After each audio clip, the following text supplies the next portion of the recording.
Hello, welcome back. My name is Denise Yapomaje. This is EM News.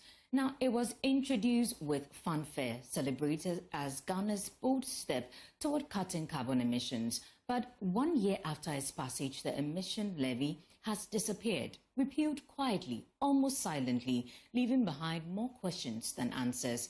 Now, new research suggests it may never have worked in the first place. Clean Air Beat reporter Michael Ashali has more in the following report. The Health Effects Institute estimates that at least 32,000 people die every year in Ghana from exposure to fine particulate matter. The biggest sources of this toxic mix are burning and tailpipe emissions. By 2018, Accra's Central Business District alone was emitting more than 4 million tons of carbon dioxide, levels which Director of Transport of the Accra Metropolitan Assembly, Alex Johnson, says were far beyond what planners had anticipated. 2018, when we first launched our climate action plan, the projection was to achieve a reduction that sees emission levels at about 4 million metric tons in 2035.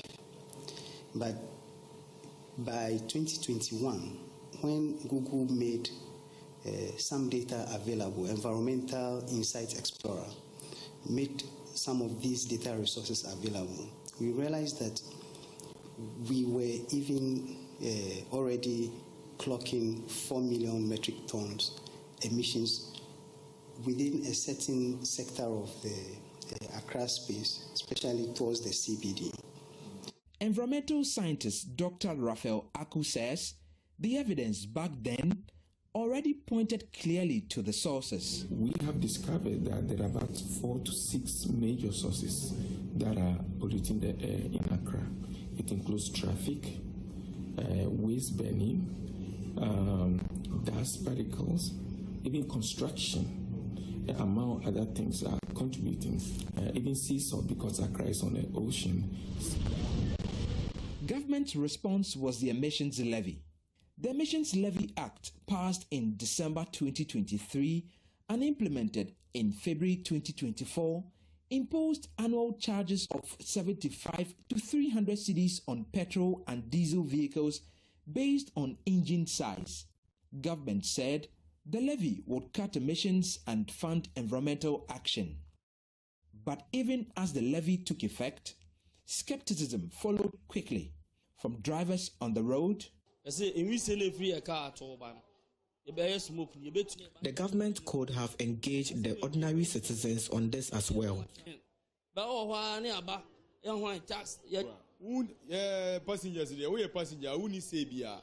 We as passengers have little to say on this issue because we have no choice. From lawmakers in Parliament, they have signed on to an IMF conditionality which compels government to raise the threshold of the revenue as a percentage of GDP to a certain level. And so they are looking at every means to tax the people of Ghana. And even from clean air advocates who questioned the levy's real intention. If you want to use emissions levy as a tool to reduce pollution, the way you target it is different. What I think we were trying to introduce in Ghana, in my humble opinion, and this is my personal opinion, I thought was more of a revenue generation tool. Many argue that the levy, although framed as an environmental measure, functioned more as a revenue pipeline than a true deterrent to pollution. So when Parliament repealed the levy in 2025, it came as little surprise. Emissions tax repeal bill. So emissions levy is gone. Atmospheric scientist Dr. Daniel Westerveld, who has spent years tracking Ghana's pollution trends, set out to measure the levy's real impact during the single year it was in force. We didn't find a whole lot of specific policies that were targeting air pollution, but we did find things like this emissions levy, which wasn't maybe designed purely to tackle air pollution, but had it as one of the possible co-benefits. Using satellite data and ground-level sensors, Dr. Westerveld found the levy delivered almost nothing. Transport-related pollution remained virtually unchanged, with no measurable drop in fine particulate matter, even outside the Harmattan season. That's right. We do have what we're calling the Gridded Africa Surface Pollution Dataset, or GRASP for short. And it also goes back all the way to the year 2005 up to the end of 2024. We compared February 2024 through the rest of 2024 to previous years. So we compared February 2024 to February 2023 to February 2022 to February 2021, etc. That way, you can sort of control for the fact that there is seasonal changes in the PM 2.5. The other thing that we did is we looked at it in different months. So it's not just February, it's all the months of the year that, so we looked at, for example, June of 2024 and compared that to June of 2023, 21, 22, etc. So we were able to actually look at non-Harmattan periods as well to see if there was any changes that would be completely independent of the Harmattan. And even in those cases, there wasn't any statistically significant changes in PM 2.5 that could be attributed just to the emissions levy. Over the period, vehicle numbers continued to rise, fuel consumption did not slow, and no behavioral shifts were recorded among drivers. Now, imagine being bright, curious, and eager to learn, yet denied access to education because of a condition you did not choose. That is the reality of 10-year-old Esther from Adaklu. Though eager to go to school, her condition has made it difficult to access the support she needs. Her story is now a call for help so she can receive the care and education every child deserves. Disabilities often face stigma, neglect, and limited access to care. But for a moment in Ho in the Volta region, laughter, learning, and love took center stage. Let Me Impact Group, in collaboration with the Kekeli Foundation, rolled out the Beyond the Story initiative, a special donation and outreach program aimed at supporting children with developmental disabilities and their caregivers. The initiative, themed Different, Not Less, created a safe and joyful space for the children through fun activities and interactive sessions, while caregivers were taken through brief and impactful sessions on managing stress and emotional well-being. Among the beneficiaries is 10-year-old Esther, who lives at Adaklu. Her story reflects the quiet strength of many children living with developmental challenges and the resilience of families who care for them daily.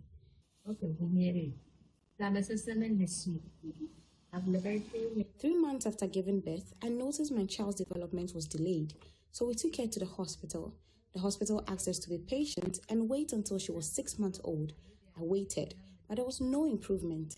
When I returned, they referred her for physiotherapy and later to the Whole Teaching Hospital. She was only able to sit at 18 months, and her speech was also delayed. She only started trying to talk around age 2.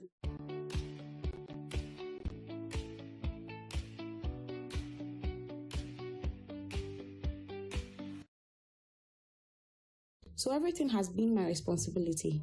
I really need assistance to send my child to school. I've also been told she will need a caregiver at school, so the burden is not placed entirely on the teacher.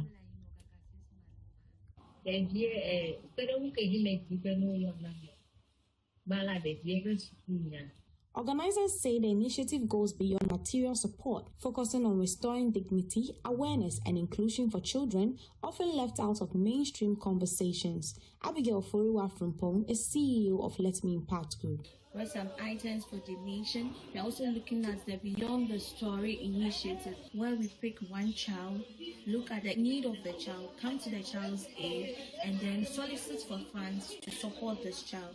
We are calling on everybody to come on board. For caregivers, the engagement offered reassurance that they are not alone and that support systems, no matter how small, can make a meaningful difference.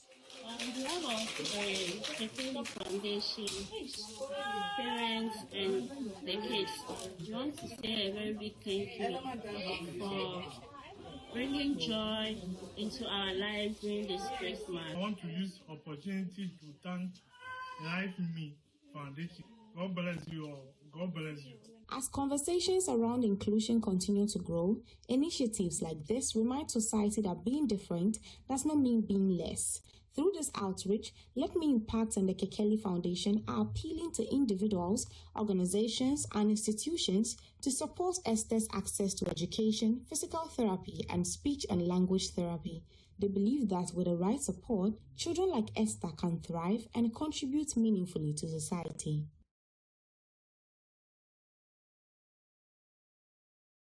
And 21 persons with disabilities have received life-changing support aimed at improving their livelihoods and promoting self-reliance. At a presentation ceremony at Banda Hinko, the District Chief Executive Peter Dongi described the intervention with startup funds as unprecedented at the district for PWDs. He said a strict monitoring system will ensure the beneficiaries are positively impacted. Precious Semevo has more. When you are living with a disability, you become one of the poorest persons within that community. Because you cannot work. That's what we are experiencing in Banda. The feelings of some persons with disabilities expressed by the Banda chairman of PWDs, Emmanuel Yaudonko. To improve their situation, the Banda District Assembly, through the Disability Common Fund, has distributed startup tools and capital to 121 PWDs at 510,000 Ghana cedis, described as unprecedented in the district.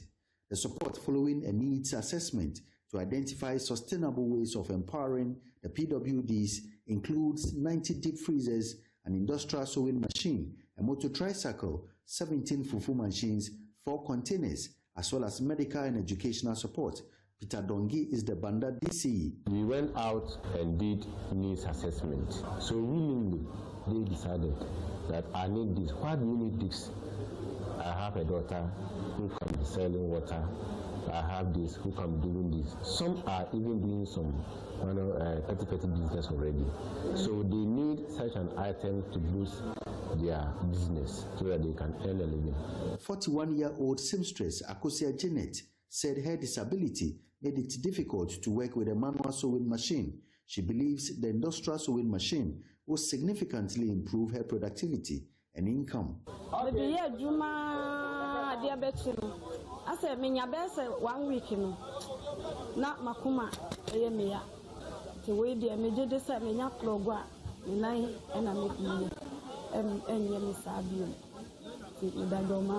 The Banda PWD chairman, who got a motor tricycle, hopes members will use the support responsibly to improve their financial standings. If any item that is allocated to you, if you use it wisely, judiciously, it will benefit you. But if you keep it outside, or if you sell it to somebody, it means you will suffer. So my advice is that we should give them into a good use. The DC said strict monitoring mechanisms have been put in place to ensure the intervention achieves its intended impact. The enforcement we have done, I'm going to use that to track. So to find someone with such a fridge being embossed in the name of Banda District Assembly, if you bought it from such a person, the fellow will be picked by the police, so that we trace to the person who also sold it. We will do the rest and we will monitor, so that the services of the president will not be in vain. Precious Semevo, Joy News, Banda. Now, to other stories, over 4,000 widows in the Sisala West District received rice and wax prints ahead of the new year, bringing smiles to beneficiaries. The donation was made by Deputy Minister for Communications, Digital Technology and Innovation, Mohammed Adam Suparu, who presented each widow with a 5 kg bag of rice and a half piece of wax print. He called for increased support for widows and other vulnerable groups. Joining us is Upper West Regional Correspondent Rafiq Salam reports. According to the Deputy Minister for Communication, Digital Technology and Innovation, Mohammed Adam Suparu, he initiated the whole project last year with the aim of giving support to widows from the length and breadth of the Sasala West constituency. Mohammed Sokwaru revealed that he has a difficult upbringing. His mother was a widow, and he remembers the difficulties that she went through to bring him and his other siblings up. Growing up under the difficult circumstances has toughened and shaped him to understand the feelings of less privileged people in society, particularly widows. I'm a son of a widow. I know how my mother suffered in taking care of us. And so for me to become the member of parliament and also a deputy minister, if I turn my back at where I am coming from, it means that my future will not be good for me. And so, having been a son of a widow, I started this project since last year. No matter how small it is, we will try our possible best to bring all the widows in Sisala West together under one umbrella, so that at every point in time, we can be engaging them. With a day left for the celebration of the new year, the Sisala West Member of Parliament distributed among the 4,000 widows in the constituency 800 bags of rice and 1/2 piece of wax print valued at 650,000 Ghana cedis to enable them celebrate the new year. And very soon, by the grace of God, we'll be celebrating a new year. These are mothers and sisters who do not have anybody to look up to for the celebration of the new year. Many of them will be home, very sad, because it is a day that everybody will be celebrating. People will be celebrating with their husbands. They do not have somebody they can also look up to and say that, this is my husband. Can you give me something to also go to the market and buy at least a 2 kilogram of rice to come and cook for the children? And so I decided to take it upon myself to marry all the 4,000 widows in my constituency. And so if you ask them who is their husband, they all point to me as their member of parliament. Because we didn't start it today, we started last year. And I told them that I have decided to marry them. And I am going to be there for them. I will always avail myself for them. Anytime they have any difficulties, they can run to me. The Sisala West legislature has more plans beneath his leaves for the 4,000 widows. And this is not going to be the end. We are going to extend the project. We will reach out to other people who are ready to support. It's no longer going to be limited to only the food and the clothing that you've seen here.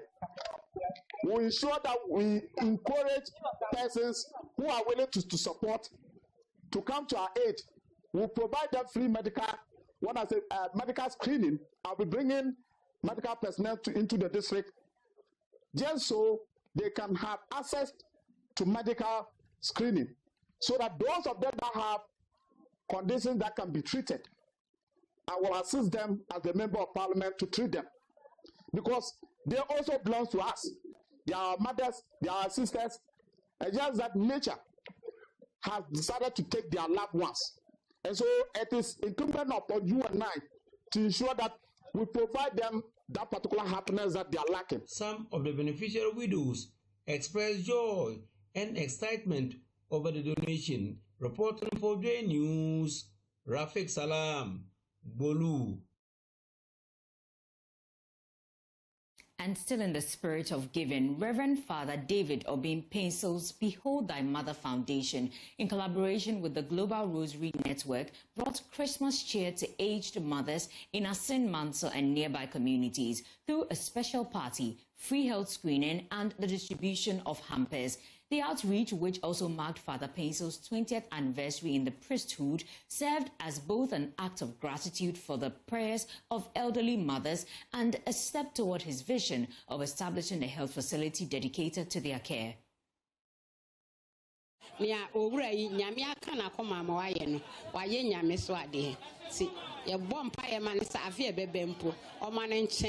Reverend Father David Obin Pencil's Behold Thy Mother Foundation brought the Christmas cheer to aged mothers in Asin Mansell and its environs when the foundation collaborated with the Global Rosary Network to organize a party, free health screening, and distribute hampers to them. One of the directors of the Behold Thy Mother Foundation, Benjamin Ashablay, notes the uniqueness of this year's event. What makes this year's own unique is that it coincides with Father Pentel's 20th priesthood anniversary celebration. So we are combining the two, and that is why this year it's a bit different and unique. They have prayed for him all this while for the 20 years in his priesthood. These mothers haven't stopped praying for him, and so it is also a way of appreciating their prayers for him in his priesthood. That is why this year we have gone deeper by adding the head screening, and then also to get them a nice package of that cloth for every parent. So we are still praying that God will help us so that we can live our dream. That's the dream of Father Pinto, is to establish the health facility for aged mothers some years to come. We have our plans, and we hope that sooner or later it will be rolled out for people to see that their contributions that they are making or they have been doing, we are making good use of it. The coordinator for the Global Rosary Network, Reverend Father Pius J.C. Aqua, called on other priests and organizations to support the cause of improving lives of the needy and vulnerable in their communities. So going forward, I think what Father has started, it shouldn't only end with Father. He's only an individual. He's been able to feed about 400 mothers. I'm also thinking that if others also come on board every Christmas, at least in your own small way, if you could feed maybe 10 people as you're around the area, maybe in your church, in your community, at your workplace, where you live, I think we could do better. So I'm also appealing to all other priests, not only priests, all other men and women of goodwill, to start something small in their corner and help our mothers too. We should also only look at our mothers too. Sometimes our fathers also need some of this attention. So we could also give attention to our fathers also. A gynecologist at the Cape Coast Teaching Hospital, Dr. Med Gloria Nue and Lunuvo, encouraged medical reviews and checkups when aging. The little advice is that as people, when we are growing, we are aging, the body changes. So we need to have regular reviews, regular checkups. When we find out, we are told that we have things like raised BP or sugars, we shouldn't deny, because when you deny and you don't take your medications, that is where people develop stroke. People develop complications as a result of the diabetes, such that some parts of their bodies get rotten. Maybe their foot, there's a sore that never goes, and then will cut off your leg. So we don't want all these complications to occur, so that it will be a burden on your family and society. So we encourage everybody to have regular screening, and if you are given the medications, you take your medications religiously and go for your reviews regularly. From Asen Manso, Abigail Lesal Nkrumah reports for Joy News. Let's stay a while longer on the U-Tide season. Takrady-bound drivers at the Kaneshie bus terminal blame the shortage of buses and long commute times on terrible roads riddled with potholes, as well as heavy traffic congestion around the terminal, with many travelers still trying to get home in the final days of Christmas and the end-of-year celebrations after spending most of the year in Accra. The pressure on transport services remains high. There's more in the following report. As the Christmas festivities wind down, Takrady-bound travelers at the Kaneshie bus station are heading home after spending much of the year working in Accra. They return with smiles but also frustration as they endure never-ending queues at the terminal and prepare to endure the longer than usual trip home. So we've closed the day's work, the year and then work, and I have to go and see the family in Takrady.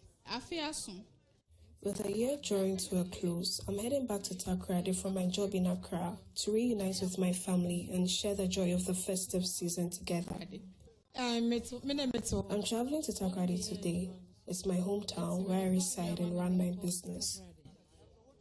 For drivers, this is cash season. Compared to last year, buses are fuller, queues are longer, and trips are coming faster than expected. Compared to last year and even earlier ones, we've seen far more travelers this season, especially around Christmas. Business has boomed this year. Bus terminals are packed, but buses are few. The General Secretary of the Kaneshie Takoradi Drivers Association, Pakwesi Roxon, says bad roads are to blame. Long delays, endless return trips, and potholes that sometimes burst tires. This year, we have observed a massive influx of passengers at the station compared to previous years, particularly during this Christmas rush. They are everywhere. Some even sleep over at the terminal if they miss their bus. Sekaswa to Winneba Junction stretch, especially around Liberia Camp, is in terrible shape due to ongoing construction, causing endless headaches. It has affected most of our buses, leading to frequent breakdowns on return trips. Several others are in the workshops right now for repairs. Without these poor roads, drivers could make multiple round trips daily, clearing the long queues and keeping things moving smoothly. So even as passengers rush home to family, the journey is slowed by broken roads and stalled buses. For Joy News, Evelyn Ampa and Mavis Kabuko's reports read to you. And that's how we bring you the last edition of the AM News in 2025. I'll see you in 2026. But for more news, please log on to myjonline.com. My name is Denise Yapomaije. The ever beautiful MFA Kosi Adeti will take you to the rest of the AM show. Have a lovely day.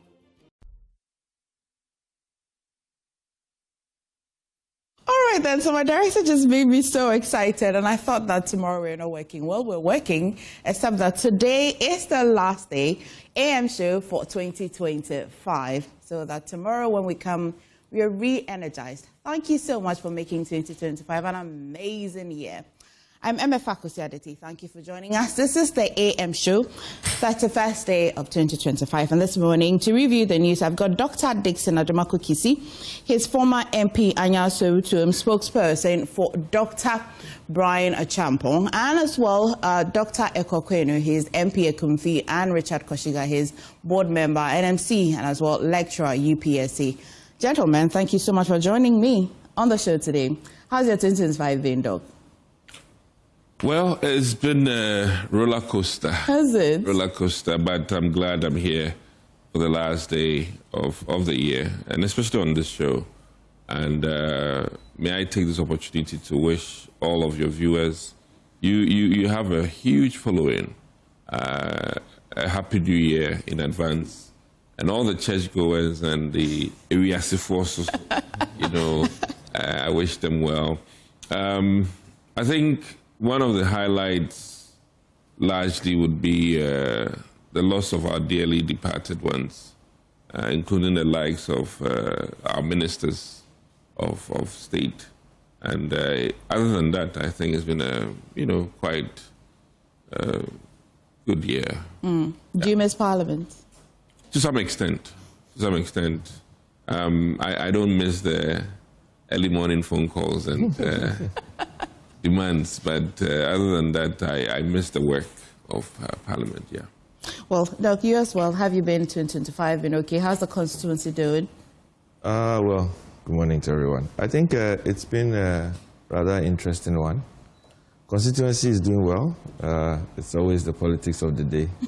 So you always have to adjust yourself definitely to that. But I think that generally this year has been very, very important for Ghana. The reset is happening for me. I think that a lot of things are changing, and ultimately I see the benefit to Ghanaians, which I'm also part. So definitely I would want to say that it's been a good year, and my expectation is that even next year will even be better for all of us, including Ghanaians as well. So I'm hopeful. I remain hopeful. I'd go to Zoom and as well take Richard's comments. Richard, have you had a good 2025? Kindly unmute if you can hear me.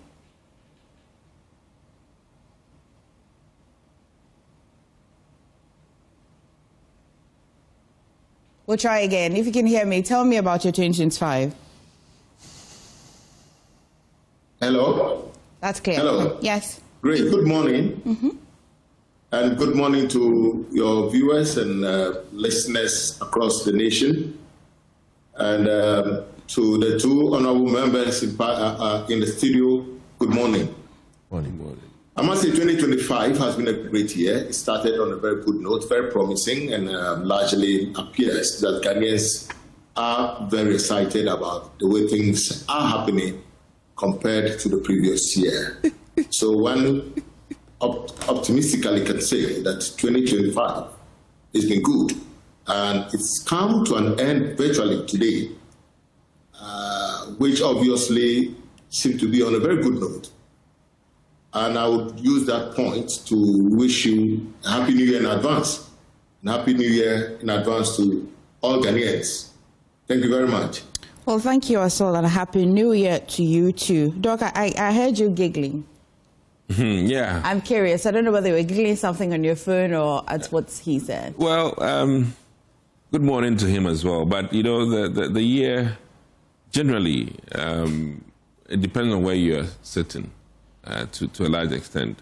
I must admit, overall, post-COVID, we're expecting some gains, which we're seeing, in addition to some initiatives of the current administration, which is largely a discontinuation of many huge projects of the previous administration. And I must admit on air that some of us thought that we had taken on too many projects as part of our government or our administration. So once you reduce your basket of things to do, then your pressures on the local financing, pressures on borrowing also reduces. So I'm not too surprised, except for the fact that all of these pressure reductions, the climax of it has been job losses in this country.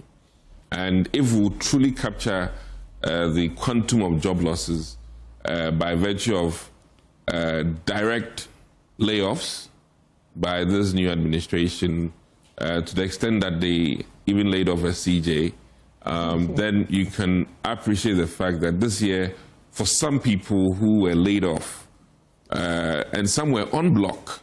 I mean, I chanced on a letter from the AMA, chanced on a letter from, I think, National Service Secretariat, which just laid off a chunk of people, regardless of their pedigree, regardless of their educational background, except for the fact that they had decided that new government, new people.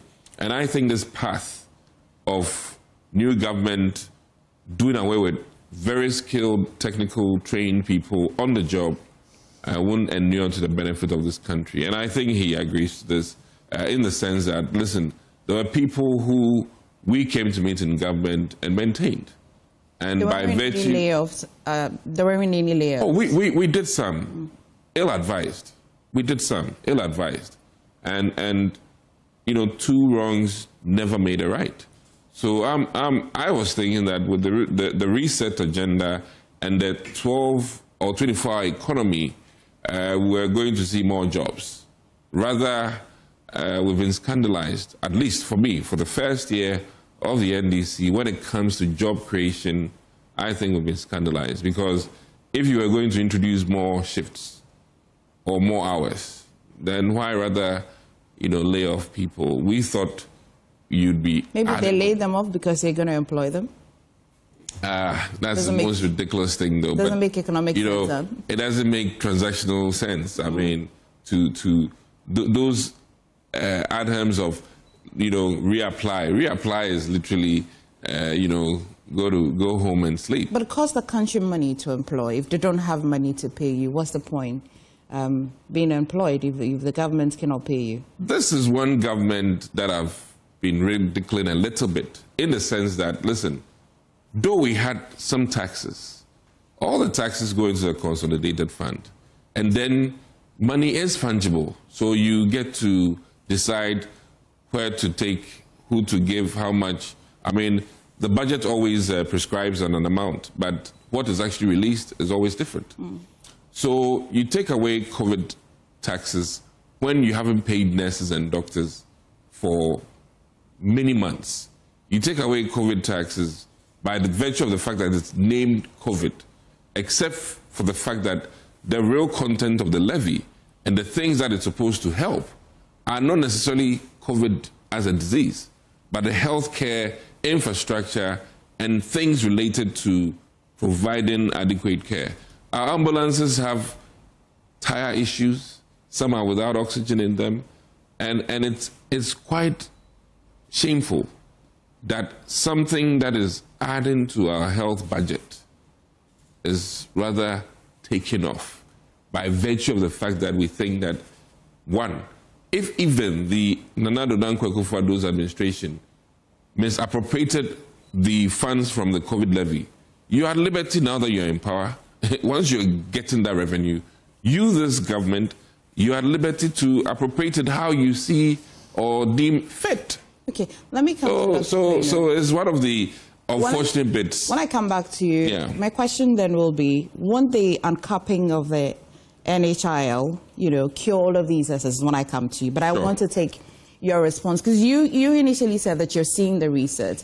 How do I then reconcile that about 1.3 million young people are unemployed as well?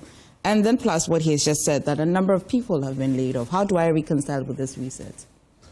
Well, I mean, if you look at the extent to which the economy was left before the NDC took over, I mean, you would agree with me that unemployment stood about 14.5%, which is one of the highest we've seen. About 1.4 million youths were unemployed. Now, coming into 2025, the reset agenda began to take shape, where government was trying to rediscover the economy and also put it on the right track. So definitely, a lot of things would take a bit of time for things to happen. This year has seen quite a number of changes. If you look at the abolition of certain taxes that were creating issues for the country, let's say e-levy, all these emissions taxes and all sorts of taxes were removed.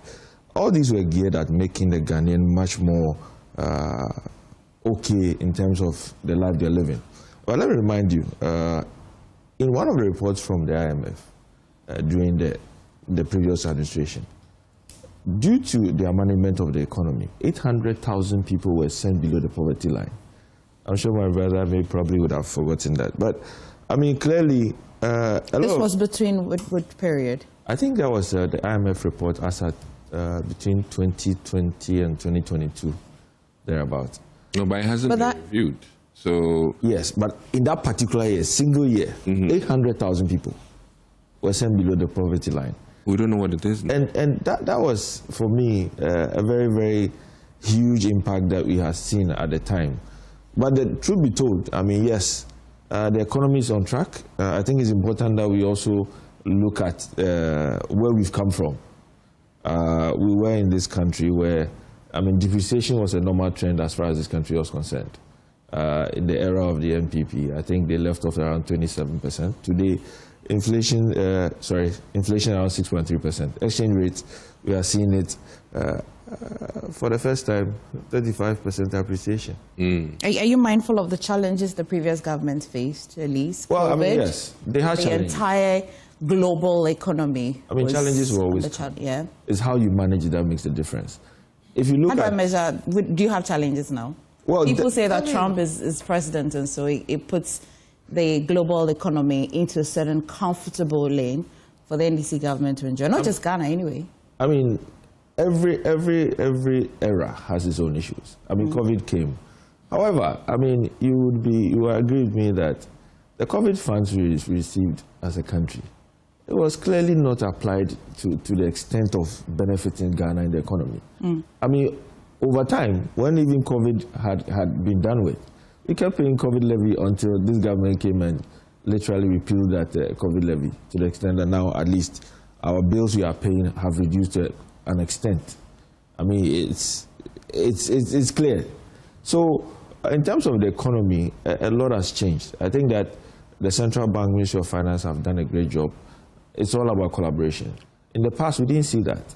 In the past, what we saw was policy rates literally being used to correct things, whilst today, it's changed. The policy rate is rather chasing interest rates, as it were. Interest rates are doing 12%. previously 30%.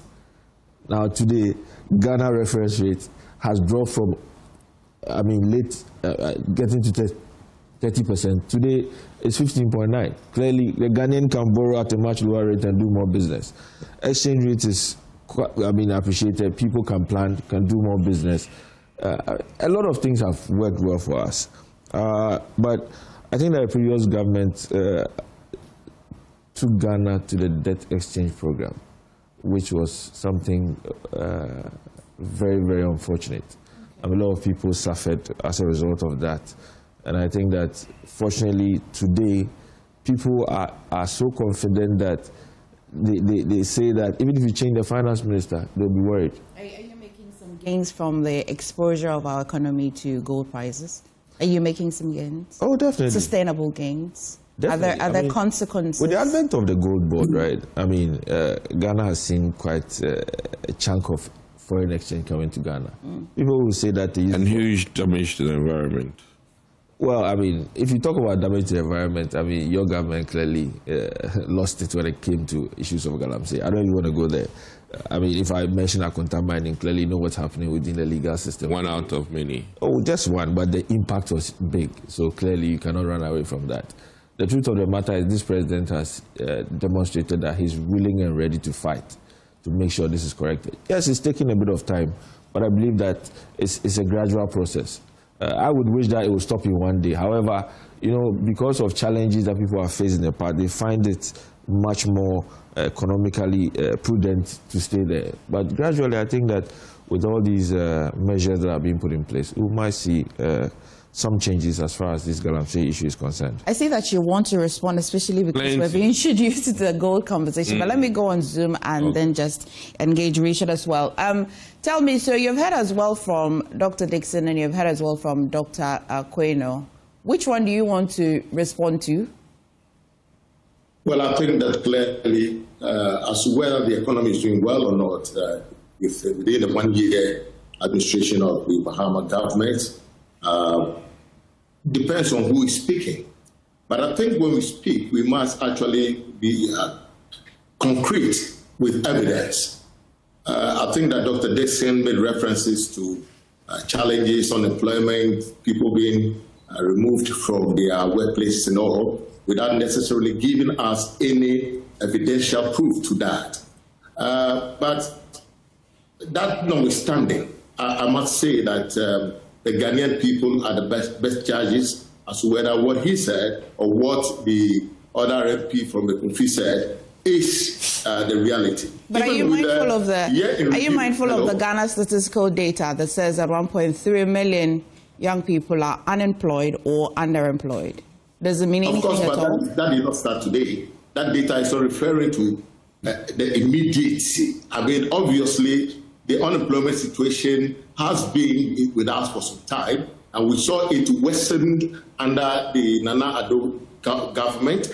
But then, even if that is the case, we must look at what your own interviews this morning captured.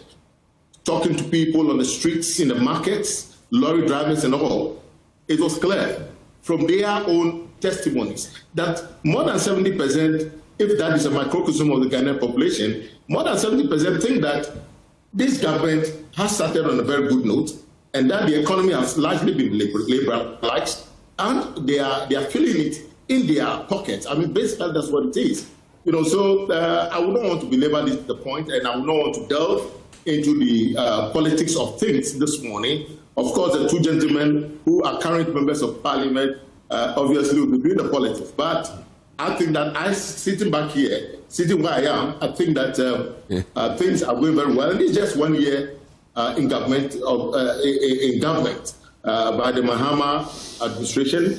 And the reset agenda obviously seemed to be resonating with the majority of the Ghanaian people. We will only believe in self-denial if we say that the economy has not improved compared to last year, and we also believe in self-denial to say that everything is more like a knife cutting through butter. I'm also not interested in the politics, but I'm interested in the economics of the conversation, where a year ago, we won't confidently say that the economy was quite exposed to gold prices. But today we can say that. How sustainable are the gains that you're claiming? How sustainable are they? Of course, yes, they are sustainable as long as we are strategic as a people, as a government. Of course, you can make reference to what you said to be something that just happened. Yes, but in the same vein, if that should, as it were, suffer a backtrack, there must be obviously strategic approaches, to keep the economy on track. And I think that is what the Minister of Finance largely has been doing. We've seen the strategic approaches that have been adopted, as it were, to make things work. And, when we say we are strategic, what do we mean? We mean that you always have flexibility in your approaches to doing things such that if one area suffers a shock, you are able to, as it were, quickly adapt, and move forward and get things rolling without necessarily feeling the impact, the negative impact so much. So is this government in any way enjoying any of the policies that were started or were initiated by the previous government at all? Of course, government is a continuum. Government is a continuum. So in the same way, when you take over the reins of governance, you are inheriting assets and liabilities. And clearly, there are some very good things that were started in the previous government, of which this current government is continuing. In the same vein, projects that were started by the previous administration are being continued by this very government. Okay. And therefore, it is a mixed point to say that, well, this government is continuing some of the good programs of the previous administration. Okay. In the same vein, it has also inherited liabilities that they are dealing with and finding strategic approaches in addressing them. Back in studio, I'll come to you, Dixon.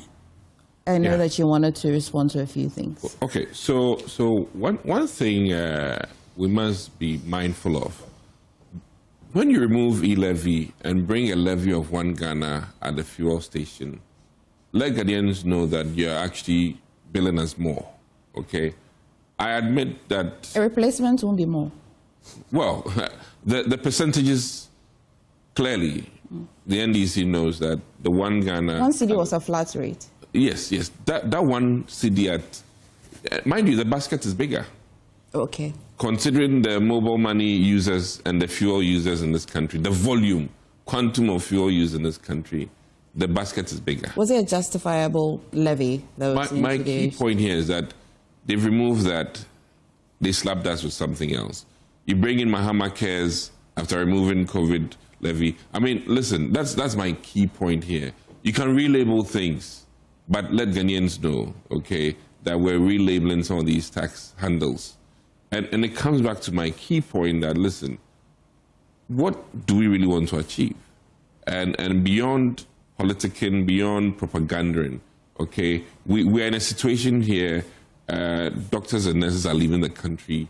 We're in a situation where you can't meet bills. And I mean, this is very obvious. Nurses have been picketing and things like that. So I'm not, it's not me saying it's not a very peculiar when there's a new government, especially.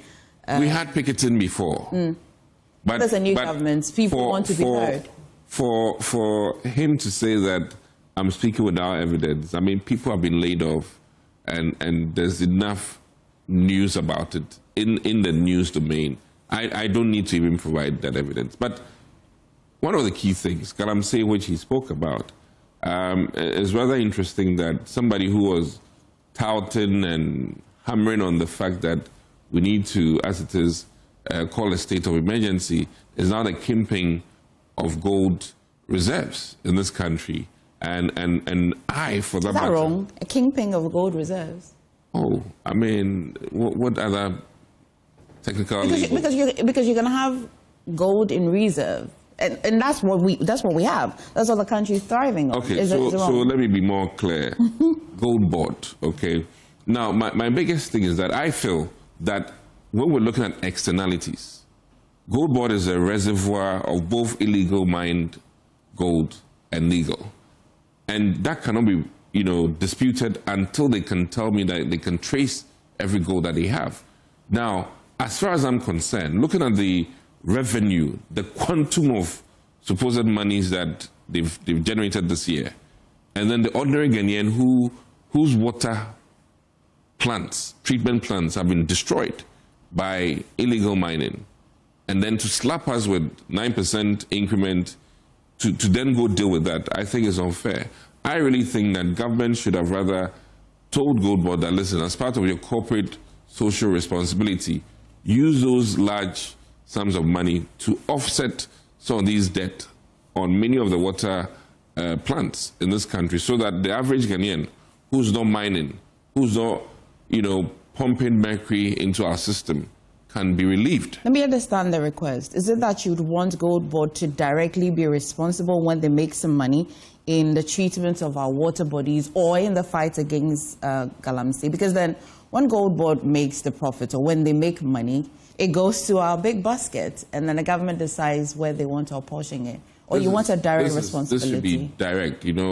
I think that the activities of mining, nobody can dispute its damage to our water bodies as it stands now. Erasmus, other people have made it open. So my key point is that when the oil industry has leakages at sea, they pay for the damages at sea. They are sued and they paid fines. So that's direct. They don't say that, oh, your taxes from your oil industry will go to the chest and eventually come and clean the sea. There's a direct cost. And I think that there should be a direct slap, because right now, one of the critical things in our country is safe, affordable drinking water. And as it stands now, I'm not here necessarily to say that, oh, this all started in one day, but it's been proven that the turbidity of our water bodies have worsened over the past 9 months.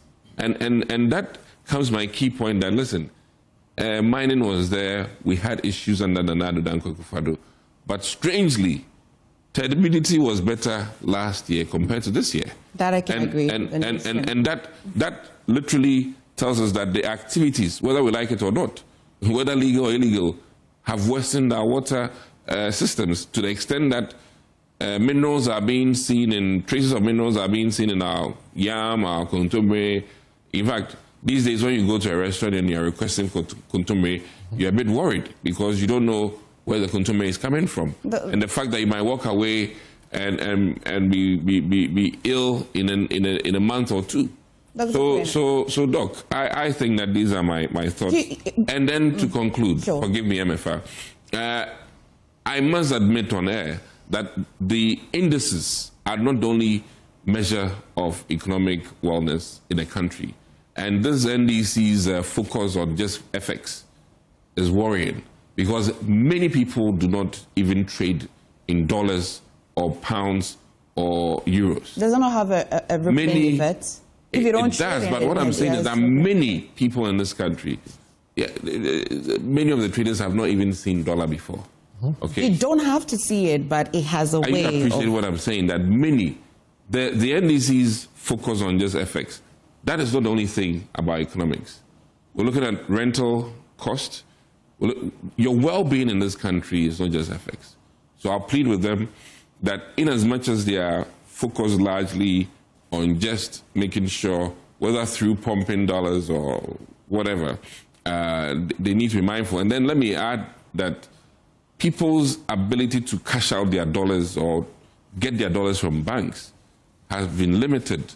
And sometimes what I'm hearing, stories I'm hearing, people go to bank, it takes about 3 days before they get their money to do transaction outside. So that real issue. Because the banks say that they would request on your behalf, but it won't be, I won't do the PR for the banks. There are two issues, and I think that those have to be addressed. So in your responses, one of the things some of the answers I want to hear from you would be that, is it true? Because we're not tracking the gold. When people advance the argument that largely Gold Board is trading in illegal gold, or it would indirectly illegal mining. Well, thank you. But I want to say on record that I think the CEO of Gold Board has indicated that, we need to work to an extent that we can actually be able to pinpoint exactly where every gold we are buying is coming from. Yes. He's still buying gold already, so. He does not necessarily have, let's say, a choice at this point. it's a way of trying to highlight where the trajectory is going as far as gold purchases are concerned. And I think it's not wrong for him to do that because he's seen that it's a bottleneck probably they have and probably they need to improve on that. But we have two pressing issues. Illegal mining is happening. It's been happening even before he was appointed. Yes. The position he was appointed to. So why did we not start dealing with it before we start making the If I buy stolen gold, but the truth is, I'm corporate for it. 2024, 2025, UAE, Ghana's exports of gold was $7.1 billion. Now, in our books, it was 4.5 billion. That tells 33% of our exports was unaccounted for. Today, we have been able to put structures in place to be able to ring fence some of these golds that we are exporting. I mean, the truth be told, there are big mining firms and there are small scale miners. Per the last report I read, I've forgotten exactly which one, but in accumulation, how much we bought from local miners, including whichever you want to call them, has even outweighed how much we are getting from these big mining companies. And mind you, gold borders are established for a particular reason, not to make profit, but to help us destroy the environment, accumulate reserves. That's one. Two, to support the reserves. Number two, and number three, basically to help to buy, and also export. At what expense? Beyond the environment, the exposure of the... You see, if you look at it that way, you might say that then we should allow maybe small-scale miners to smuggle it. Help me look at it a different way. Yes, what I'm saying is that if you look at it from that perspective, what you are trying to put across is, yes, miners are mining in Ghana, they are destroying the environment. We should sit unconcerned or probably chase, those that are destroying it. Yes, that's fine. However, if we allow them to do smuggling without being able to ring fence or catch these, gold that they are mining and export, we can make money from the exports and use that money to fix whatever is happening. And that's a fair argument. For me, look. That's my argument. Hold on. Let me finish. I mean, they are responsible institutions that are supposed to do that. The EPA, for that matter, is supposed to be looking into this. And I know that... It got shot at. Oh, well, I mean, that's one. I mean, they got shot at. But they won't stop their mandate. Exactly. The police get shot at. The mandate is clear. EPA is a responsible institution to do that. So if you want to go and do that, that's outside of what their mandate is. Their mandate is clearly defined. They make the money, yes, fine. The president has made it clear. NIMOS is working. I mean, there are issues. People have been doing this for years and become accustomed to it. And clearly, they find it difficult to let it be, as it were, even though the distraction to the environment is so huge. So it's a gradual process. I mean, the stability levels you talk about, I'm not privy to that information. It's factual. But I'm sure MFR probably knows more than I do here. But the truth of the matter, I know something is being done. Eventually, we'll get to a point where some of these issues we have as far as our water bodies are concerned, to the extent that even the processing facilities are beginning to be shut down and stuff, will probably not be happening like we've seen in some time past. But what excites me is that he mentioned something about the exchange rate. Look, the exchange rate, Ghana's economy, I mean, was largely import dependent. Was it still? Is it not? So still largely anything exchange rate is very critical to us. I mean, the clothes we wear, the food we eat, the cars, everything. So if there's a government who has made it a point to deal with issues of exchange rate, like we are seeing now, first time over many, many years, 35% and above appreciation, it's a reflection of how people's standard of living are going to be affected. So the people can plan, they can do things. In the past, moral suasion was the basis to control exchange rate.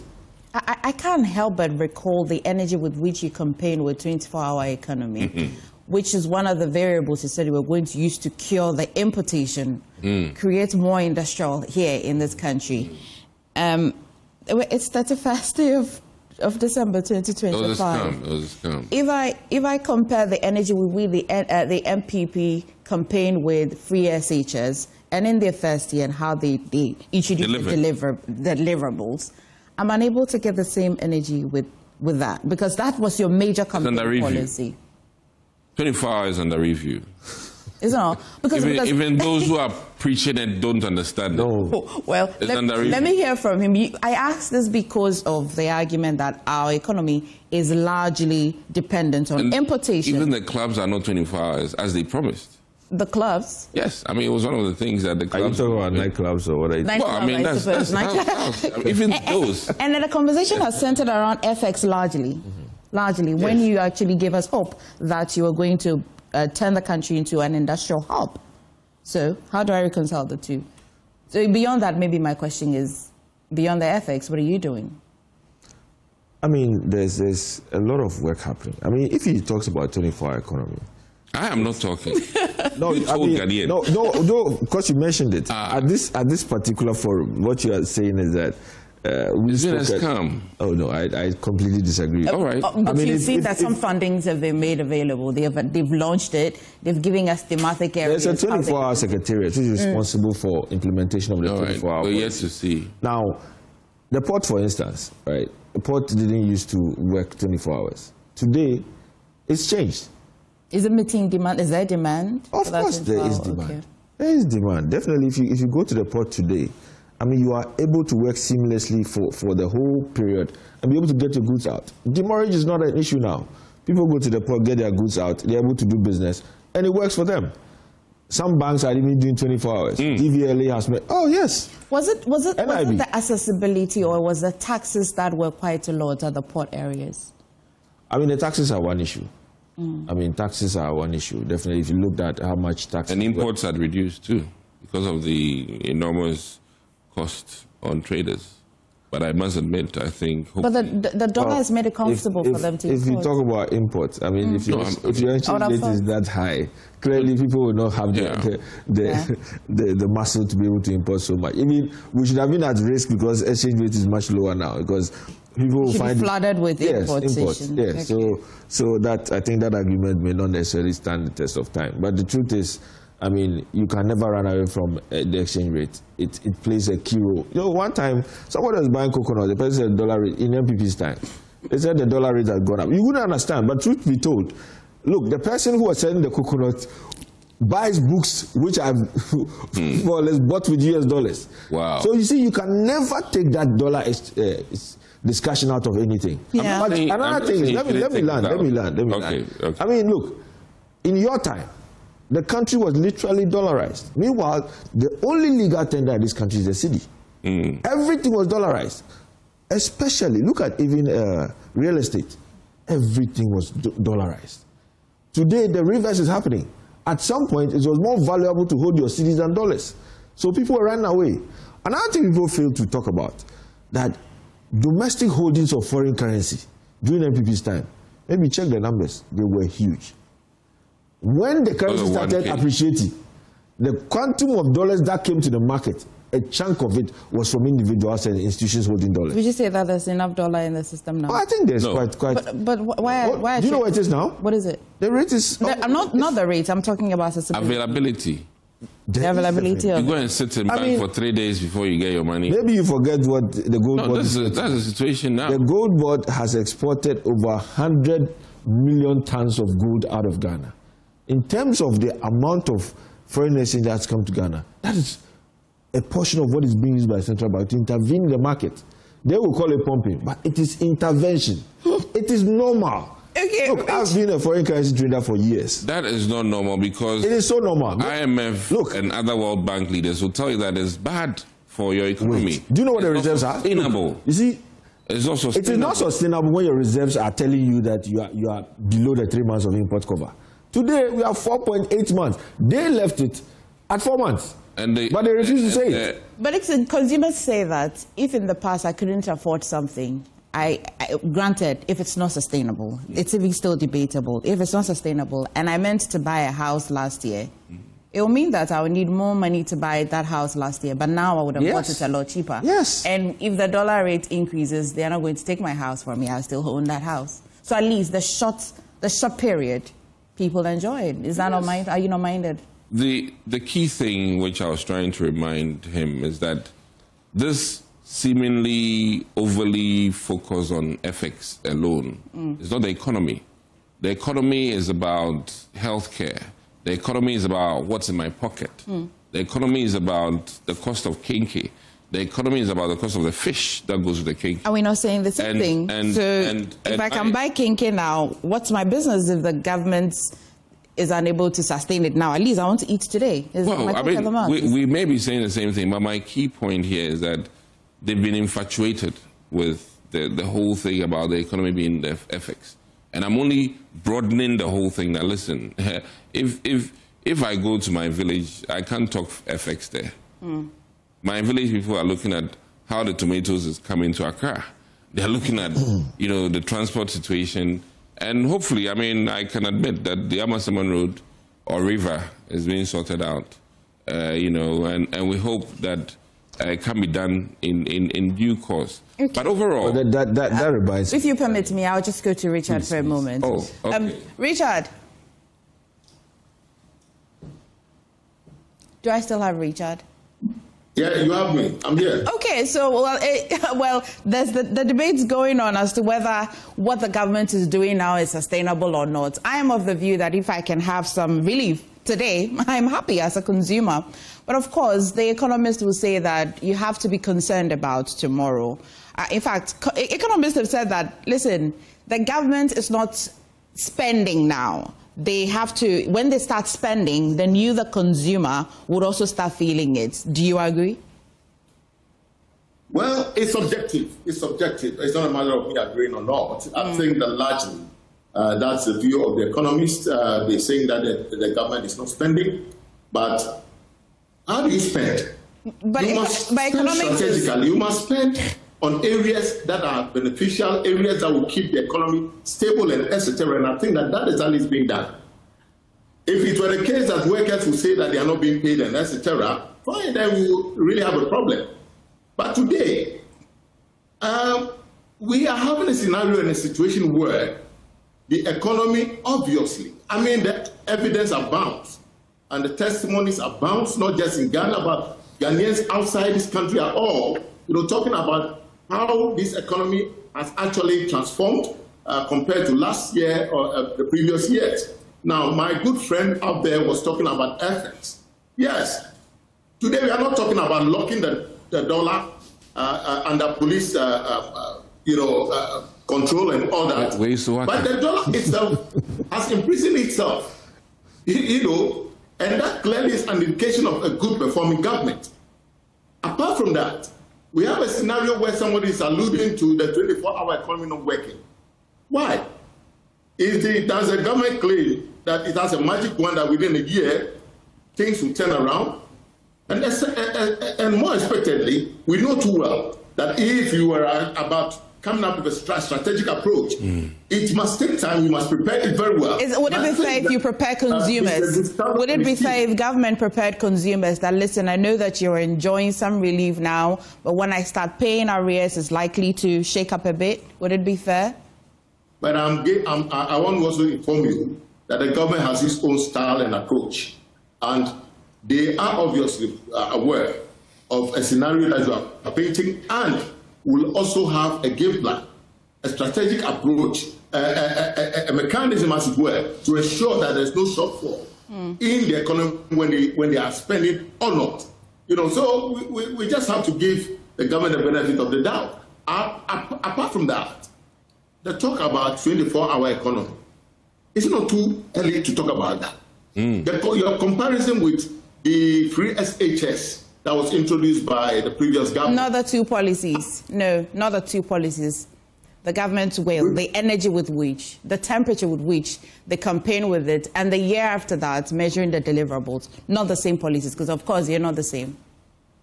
Of course, not the same. But again, the deliverables, talking about that in relation to the 24-hour economy. This will obviously require a very sober-minded, reflective approach so that you don't get it wrong. One of the things that I find fascinating with political parties when they're campaigning is that the energy with which you campaign, when you're in power, you ask for more energy to be given to you. Because, of course, you know that the 24-hour economy will require this sober approach. It will require all of these. But you gave me the impression, as a journalist, that it is your top promised, and that's what you will be delivering. Of course, you didn't put timelines to it, but my expectations were quite high. That's all I am saying. Their flagship program. That's all I am saying. I don't know why Dr. Dixon kept interjecting when others are speaking. When he's talking, everybody's quiet. That's true. That's true. He has sealed his mouth. I would ensure that. All right. So now, you're talking about a 24-hour economy. I do not think that the NDC during their campaign, gave the indication that within 1 year things should start rolling out, etc. And again, if people had that perception, then it is a wrong perception they had, because the NDC did not say that within 1 year, the 24-hour economy will be up and rolling. Clearly, it takes time. Right. And every reasonable mind knows too well that you cannot actually create all the necessary jobs, all the indicators being in place within a year, except you have a magic one. Even not the almighty America can achieve that. And clearly we are seeing the signs of progress as far as that is concerned. And I'm very confident that in the coming year, by the close of the coming year, Ghanaians will have no reason to doubt, they talk about a 24-hour economy being really a reality. To again indicate clearly that today when you go out there and talk to ordinary Ghanaians, and we see a lot of interviews being conducted, and polls being conducted, and the indication and the reflection by the Ghanaian people is that this government is working, things are improving compared to the previous government. So if we sit here and we try to live in denial of things not happening, it's unfortunate that we are being globalistic. We must not necessarily play the black propaganda in times like this. I think that this is a time that all of us as Ghanaians must have sober reflection and support the government for the good work that it's doing, so that we can move forward in tandem with the reality. Okay. Basically, that is what it is. I'm coming back in studio. Dr. Admarko, please remove the tape from your mouth now. And then, are you excited about the VAT reforms that will be rolling up starting January 1? The government says that its core reason is to at least cushion the small businesses. At least from 200,000 to 750 is the minimum which you'd be paying VAT on. Well, if you tax on, if you reduce VAT and then you give me tariffs increment in terms of my electricity usage and water drinking, invariably you are still not giving me enough disposable income. But so what they've been good at, like I said, is that they reduce the lever on one breath and then they increase it on the other. So 2024, in 2024, correct, statutorily, we still had there were tariff increases, but VAT was still the same. No, what I'm saying is that at this point, the increment in tariffs, which has been promised Ghanaians, is 9%. And the tax reduction by VAT is less than 9%.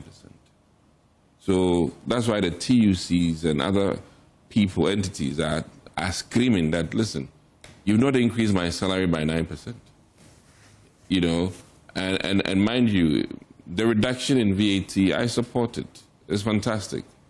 It appears good, but in the net value in terms of appreciation is not much. Mind you, being slapped with 1 CD at the pump. Okay, that's one thing. So be mindful of that, because that gets all of us, regardless of the amount of driving you do. You are being hit with that, and it's been transferred on to passengers. As some of the people have said, that they are pleading with the government to talk to the drivers that when it gets to the evening when they are going home, they increase the cost. When it rains, they increase the cost. We can't live in a country where your pricing to Kaswa changes with the weather. That's unfortunate. When we test the pulse of Ghanaians at the time that 1 CD flat rate was introduced, even before it was passed, we asked them how they felt about it. Generally, we found out that the Ghanaian people were quite okay to pay that 1 Ghana cedi. I think they should thank Afenyomarkin for that. Okay, admittedly. But we're concerned that so long as it was going to be used for the intended purposes, admittedly, if we keep our lights on. The minority was very responsible with regards to that, because Afenyomarkin came out, though painfully, he came out and said that in the interest of Ghana, the 1 cedi was worth it. And I must say that the NDC did not extend that same goodwill to us when we introduced e-levy, which was far less than this 1 cedi. So I think that, you know, it is good to have a responsible opposition most times. And I pray that in the coming months, the MPP will work out to be a very good, formidable opposition party to keep the NDC, you know, on with their commitment to Ghanaians. And you see, I think Doc Kwashiga keeps reminding us about, you know, reality. My job is to remind the government of the promises they made. So my reminding doesn't mean that I'm not, you know, aware of my environment. And I'll beg him to appreciate the fact that as a true Ghanaian or a nationalistic person, it is important that the NDC's commitment to Ghanaians, for which we voted for them. Let me put that in context, because right now the mandate is in their hands. And my work is to demand from them what they promised. Okay. And it is interesting that today he's telling me that there should be sober reflection, just as they'll tell us that Galamsey should be sober reflection. But many people are dying from the illegal mining. There's no sober reflection about that. What they promised us was that they'll finish and end Galamsey quick. Okay. These were some of the promises. Well, are we seeing that now? No, these were some of the promises. The first time I didn't see him coming to end. You know? He just ended on me. So I think that kudos to the NDC with the VAT relief, except for the fact that we're paying more for electricity soon. Okay, Dr. We're paying more for water. Obviously, taxes just to make some revenue, get some money. But what's the true political will behind this? I mean, it's basically to give relief to especially small businesses. Now, the VAT rate has dropped from 21.9 to 20%. And what it seeks to do by dropping the threshold from 200, increasing it from 200 to 750,000, what it means is that companies that in the past would normally be paying VAT would not necessarily have to pay, and therefore they can reinvest those funds into their business, grow it, and employ more people. So for me, I think that alone, it makes a lot of sense to me. Beyond that, I think we need to put it in perspective. This whole VAT discussion has come up because it's been abused over time, undervaluation, under invoicing, and leakages that have occurred in terms of VAT. Now, today, the government, having realized all these issues around VAT, is coming up with a policy basically to help to streamline the whole VAT discussion. Today, apart from reducing from 21.9 to 20, the threshold also going up, we are also looking at how we are going to collect the VAT and also employ the use of technology to help us to be able to monitor and enhance compliance. So those are the main issues. So today, if you listen to what the Ministry of Finance is saying, they are saying they are going to introduce a fiscal, electronic device. That device is basically going to help in terms of compliance and also monitoring, so that they can be able to tell how much is being collected at any point and be able to use that in terms of planning and budgetary purposes. And for me, I think that is a great thing. Another area that we are looking at is a lot of entities that operate or provide services in Ghana are not necessarily taxed. The likes of Amazon, the likes of this movie industry, Netflix, yes. they basically pay something to Ghana. But however, there's no data to support the payment they are making. That's why government is saying that we need to employ the use of technology to help us to track how much services they are providing in Ghana to the extent that we can tax them appropriately. And it is, well, yes, well, you can add that if that helps. When do we have to put the tape back? So I mean, all these are measures basically help in terms of revenue mobilization for government. And I think that it's not only that, but if you go even into the budget, right, the government said that in terms of the import declaration forms, there was a big issue. 30 billion worth of foreign currency were taken out of this country, and it could not be traced. The country lost on undervaluation 11 billion Ghana cedis. And all these are foreign exchange that moved the NPP's, currency depreciation to almost 16 to 17%.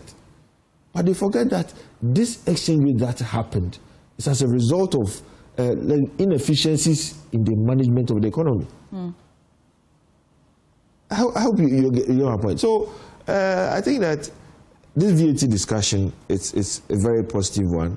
We've identified the issues around it. We are putting in place measures to help it. And another thing, incentives are going to be provided for people who pay VAT. So if I come to your shop and I pay VAT, right, I have my receipts. I can get... No, sorry, no.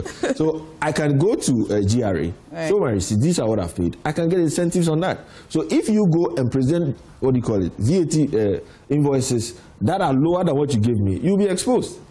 So that incentive is there for people to know that it is healthy to pay because it benefits Ghana and eventually benefits you as a person. And also it checks the person who is collecting the VAT and refusing to pay because he doesn't think that you, the consumer, would submit your invoices for. I'm going to spend the last few minutes with you, Dr. Adomako, particularly on Dr. Brian Champong. I'm quite curious. How was he explaining to delegates the current economic situation, particularly because he was part of the previous government? What does he tell them? Well, let me say categorically that Dr. Brian Champong was Minister for Agric at the tail end of our government. And he joined just about over 12 months in that ministry. But one of the topmost things that we can say that it happened during his time was the increment in gold prices for farmers, in the sense that they benefited in that jump from, I think, 2000. Cocoa prices, sorry. I've been doing gold board stuff. So in the history of Ghana, one minister of Agric whose tenure we can say that cocoa farmers really had an increment in terms of how much they could get from selling their cocoa beans was during his tenure. With regards to the many ministries, he can't answer, for instance, for environment, neither can he answer for finance. But his policies do not sit outside of the bigger picture. No, you're asking me, so I'm just narrowing it down to where what he was responsible for largely. And then mind you that one of his challenges during that time was food price changes. And I can admit that when he came on board, food pricing was a bit more stable compared to before, where we're having fluctuations. Admittedly, in conjunction with the change in prices in the country, with inflation changing, and let's be mindful that inflation had dropped from 50s to the 20s during that time. Whether good or bad, I think that there was a drop. There was a drop. In addition, I think that one of the key reasons for his coming, which we share with delegates, is the fact that the results were quite bad. And in terms of our 2024 vote fortunes. And for that reason, he felt strongly that for our party to make gains from our 2 billion deficit, he stands tall to help us shore up our numbers, our likability as a party, Our favorability in terms of candidature needs to be improved. And we must admit that it was largely governance and also candidature. And you can't separate the two. We felt that though governance contributed to our losses, the candidature also had its issues. And for that matter, we feel strongly that bringing a youthful, more resourceful candidate. So he's not pursuing continuity. Is he pursuing a total breakaway from the 8 years period of the NPP? Oh, in fact, every leader comes with a different, ideology. He has a lot of business experience and political experience, as well as the academic prowess that he brings to the table. And I think that he's a very fair-minded person, very bold, and he's very deliberate in his actions. And I think that would, really instill more discipline in our party because also of his past military experience. And these are the key reasons why I think that his coming will be very useful for us. Now, it so happens that sometimes, presidency is a package.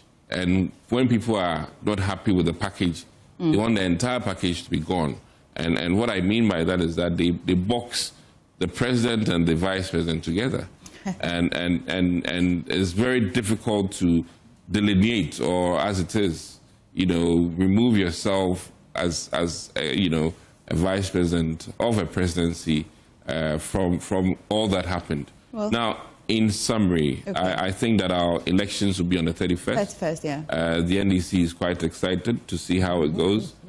We are also very excited, and we're hopeful that a vote for Dr. Brian Champon is a vote to bring the party together. The two titans are making it quite difficult. Their followers have entrenched positions, and we cannot make it with one half off. We need the two halves. And for that reason, I think strongly that a vote for Dr. Brian Champon is a vote to bring the party together beyond January 31st. Okay. Because if not, there's going to be major disaster for our party. Well, we're wrapping the news review. Dr. Koino, usually I'll say that NDC for Yana Mundi Mufiasep. This is not your house matter, so I won't bring it to your table. They need a position. So just for 30 seconds to just at the end of the day, whoever is vying for the highest position in the land, we need to be able to vouch. And without sounding like campaigning for somebody else, I think I want to salute the Minister of Food and Agriculture, Eric Opoku, Honorable. You have moved, contribution to GDP from 2.9% to 6.3%. I think that is unprecedented. And if you look at the contribution of food in the inflation basket, that is the reason why today you are seeing inflation at 6.3%. So he's done quite a lot of work. Okay. And that also translates to exchange rate as well. So agriculture is very key. So anybody who handles that portfolio, we need to watch that person well. Okay. Well, Richard, just 30 seconds. New Year messages. Thank you very much. And to wish the people of Ghana well, let me also take the opportunity to commend the MPP for preparing itself for gearing up to elect a flag bearer. I wish all of the aspirants very well, even though we know some of us are very confident that they will continue to be where they are. That is opposition after 2028. However, we need a very viable, vibrant, and united opposition in order to be able to keep the checks and balances within the ecosystem up and alive. And on that note, I wish the Ghanaian people very well. Happy New Year in advance, especially to our indefatigable leader and president, His Excellency John Dramani Mahama, and the great team that he has assembled, as it were, to shore up the forward march of Ghana and to take us to heights that we've always dreamt of. Right. On that note, I wish those of you at Joy FM also a Happy New Year. Thank you so much. Happy New Year to you, Richard. Thank you so much, gentlemen. Happy New Year. To you as well. Lovely pink dress. Oh, you got the color right. He rehearsed it. Lovely pink. Well, stay. Let's talk about the energy sector and as well some legal issues that happened in 2025. Stay with us. Thank you so much for staying with us. This is the AM show, and in reviewing the year, let's talk about the energy sector. And when we're done with that, we'll take some time and as well assess a few of the things that happened with the judiciary. And joining me this morning is Lomnuku Ahlija. He is a lawyer, a law lecturer as well, and an expert in the energy sector. Thank you so much. How have you been? Thank you. I'm very fine. You're okay? So far, so good. 2025, what has been your highlight? In terms of the news or in general? General. It's been a good year, I would say, but I'm, of course, looking forward to a better 2026. There are many things that happened in this year which could be better, and I'm looking at how to reflect on them and make amends for the new year, which we are almost there as today's 31st. Yes. Well, so the energy sector, just overview of it, 2025, would you say that it's been better, especially with what the current government inherited, or it's been worse? Do you usually have your lights on, by the way? Absolutely, most of the time now. Of course, there are occasional, periods where the lights go off and so on, but it's not in the era of what we call doomsday, which is where you have like consistent power outages for sometimes days, weeks, months, and that obviously results in, for example, a load shedding timetable and all of that, where the challenge or the deficit with having the lights on is so persistent that it now goes beyond a regular period. Of course, in the distribution networks, there are challenges sometimes just with equipment and so on. So there are times when the lights do go off, but it is not in that frame. As we know. Generally speaking, I'll say that this year has been good for the energy sector, both in terms of power and also oil and gas. Generally, also, that has impacted tariffs, and as we know, the elements that go into computation of tariffs is because, the forex is one of the big ones, as well as petroleum prices and the world markets and so on. So generally, it's been good. In terms of assessing this current government and what it has done, I would say that we haven't had any major disruptions in the energy sector in this year, even though obviously there's always room for improvement. Do you foresee that we still will incur a lot of debt? And of course, because they're trying to keep the lights on. Yes. And that will be purely goodwill. But do you foresee that years later, we're going to be singing the chorus of, well, in an attempt to keep the lights on, we have incurred this amount. Do you foresee that? Well, first of all, we have to break it down because we have existing debts, which is legacy debts, which will not go away overnight. It will take quite some time to clear it because a lot needs to be done in terms of structural reforms to get that done. So beyond clearing the legacy debt, and the question is what will be done on a day-to-day basis to ensure that new debt is not accruing. And there are many factors that contribute to that, which we can dive into. But to answer your question, whether the debt will remain or whether in terms of actions that have been taken by the current government, the debt will be completely wiped away, it won't go away overnight. It will take quite some time. And I think the IMF has been talking about that. Of course, the government itself has been talking about that because that comes up quite strongly in the 2026 budget statement that was presented by the finance minister. There's still quite a long way to go in dealing with the debt. So, as I said, we have to look at what will go into it. Legacy debt is impacted by many things. For example, IPPs that had contracts with ECG, for example, had been supplying power to ECG for some time. There are times when, for example, gas supply is not available. There's a need to rely on liquid fuels, which are more expensive.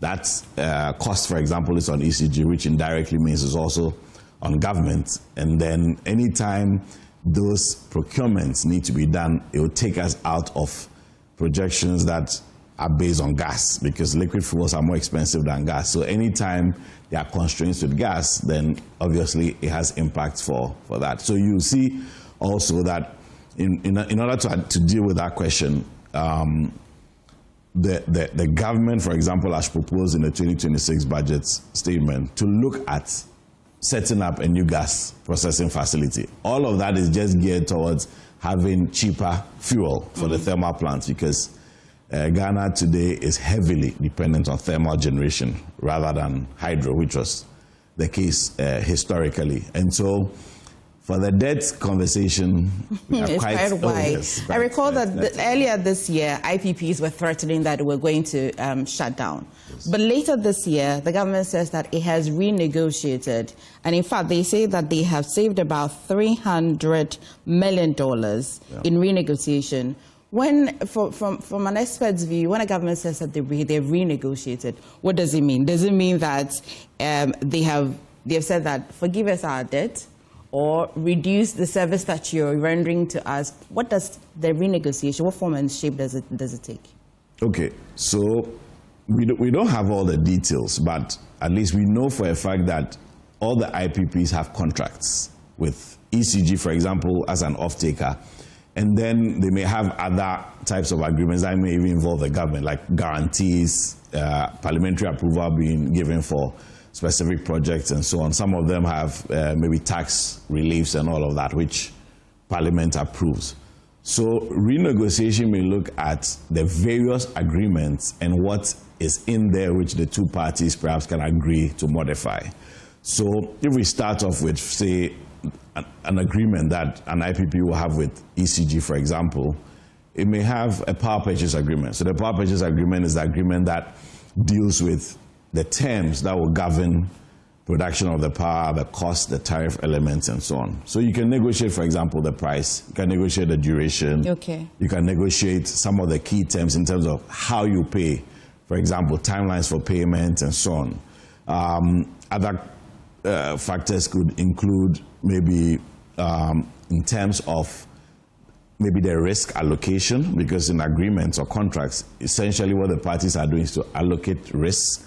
So, as I mentioned, fuel risk typically will be on ECG, indirectly government, and so on. So, it is a bouquet of terms and conditions that they will look at in coming to the renegotiation.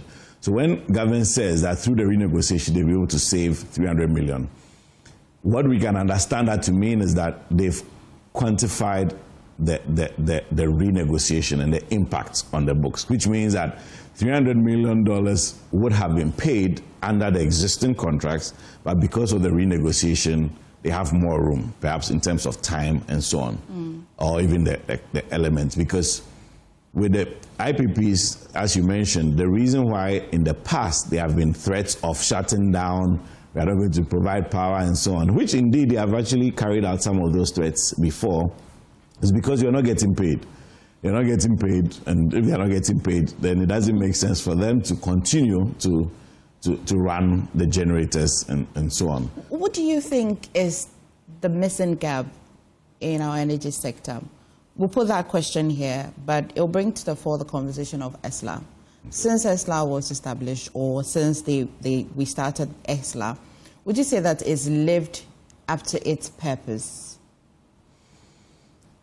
Well, it has done some, but not quite enough, because, as I mentioned, the legacy debt remains. We are doing better in terms of the debt, because you can see that year, at least between 2025 and projected for 2026, we are doing better in terms of the debt. And the renegotiation also helps to reduce that debt, because all the savings that could be made from renegotiation would have impacted, obviously, how much government will pay, ECG and all other players will pay.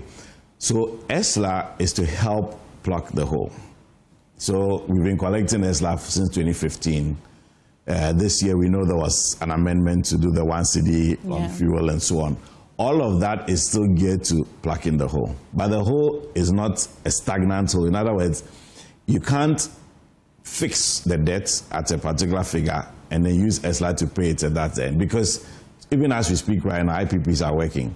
If at the end of this month they are not paid, there will be a build-up in the debt as well. I know things are much better now with the cash waterfall mechanism being implemented, because that allows for the various players in the energy sector, particularly with power, to be paid more equitably. But even that, there's still a gap. And the gap, as you ask your question, will remain, because to the extent that ECG for example, does not collect as much as it has to pay out, there'll always be a gap. And which obviously brings the question, why is ECG not able to collect enough? One hand of it is a commercial losses, simply put, theft.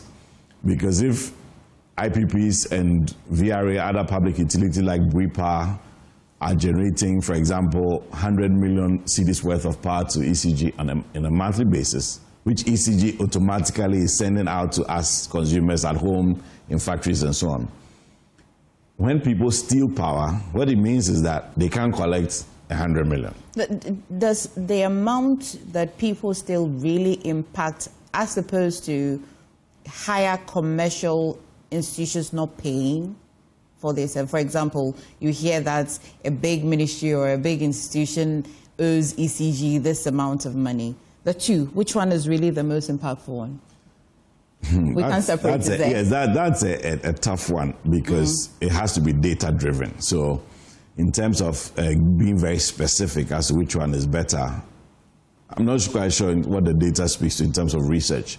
But I can also just offer this suggestion that the theft is also significant because it is on a very pervasive level, right? Okay. And so there are times when even ECG is not aware of the theft till much later. So you realize that even in the past when attempts have been made to clamp down on it, months and months of it, you still find that they keep finding new places, new institutions and so on. So that's on the one hand.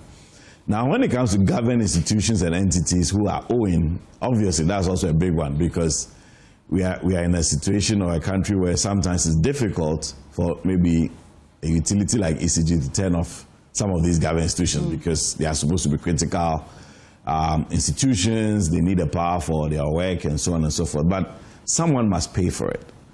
So long as that ministry or agency or state institution is not paying, it continues to add to the debt. And that's what I'm saying, that the energy sector debt issue is not something that can... Do you think that if tariffs were lower, people would pay more and would not want to steal? Perhaps so, but as you know, the tariff conversation also must be tied to the economics of it. So anytime... Maybe you want to open the pool. Yes.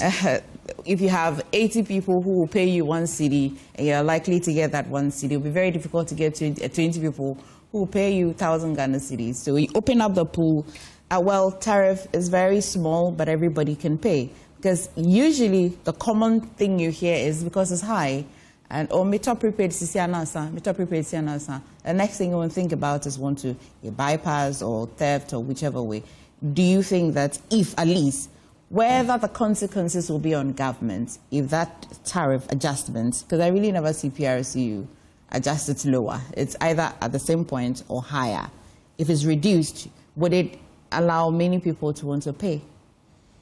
Well, theoretically, yes, theoretically it should be possible. But practically I don't be different. think, I don't think so because, I mean, even let's move away from, let's say, power. People still steal in general, even in other contexts. So we need to be very careful. This is the kind of thing that we need to get more detailed information on. But I just think that generally there are many things that people can do, even in terms of tariff, whether it is high or not, because when it comes to electricity, a lot depends on you and how you consume it. There are many things you can do, for example, in your home to make your home more efficient.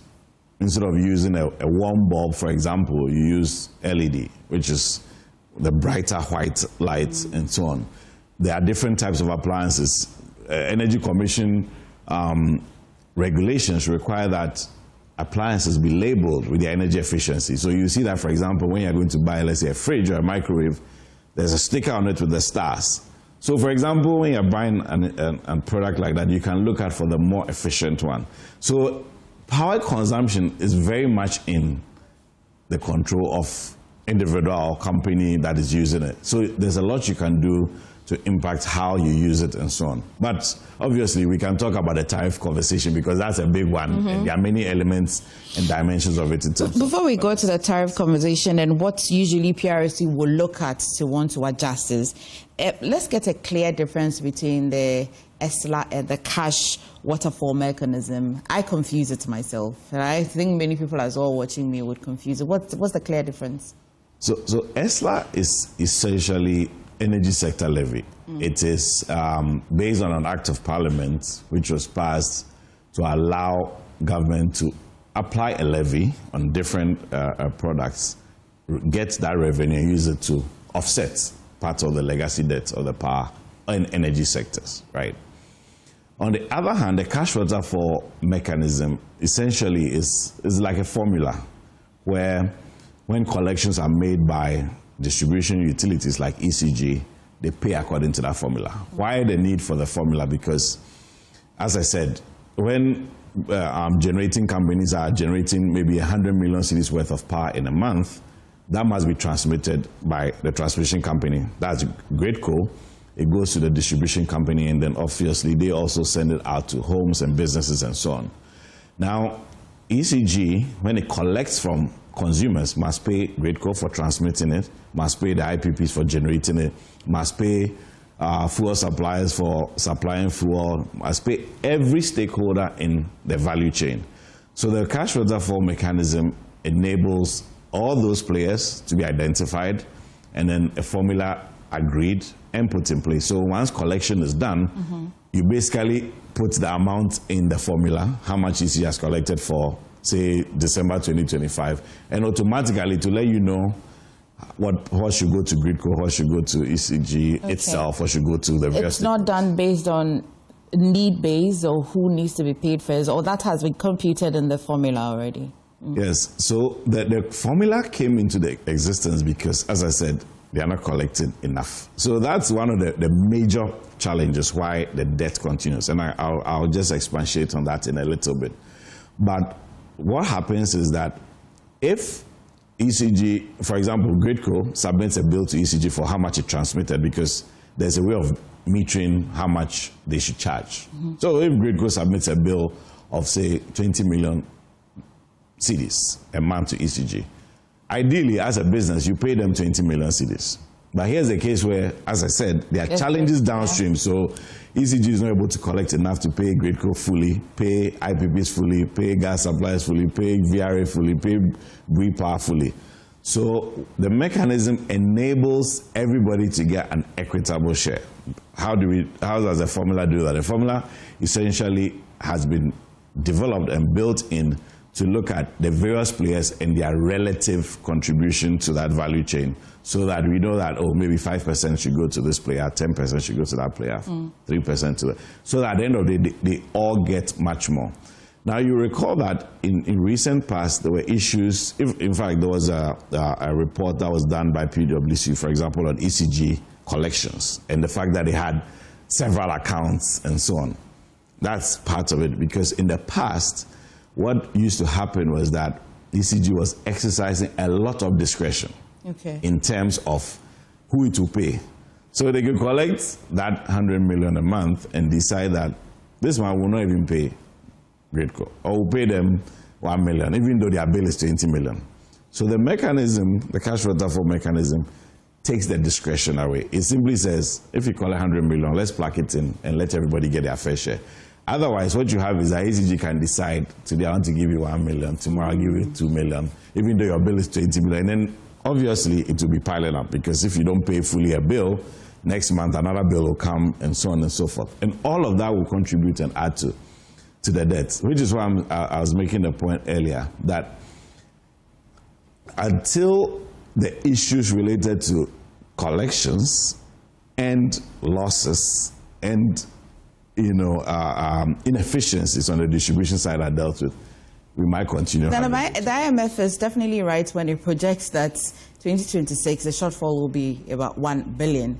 It means that what you have just said, it's not even surprising. If we keep going like this, 2027, we can also still project certain shortfalls. But I would have thought that with the way they can renegotiate with IPPs, with the strategies that they have come in place, the flat rate 1 Ghana cedis on a liter of fuel as well. I thought all of that will consolidate. 1 billion is quite a substantial amount, or it is projection, and so we shouldn't be quite concerned. We should always be concerned, because the energy sector debt is historical. It has been with us for some time and will continue. The only thing is that every intervention that government makes has an impact to reduce that debt. So it's true, IMF has said 1.1 billion, that's a projection.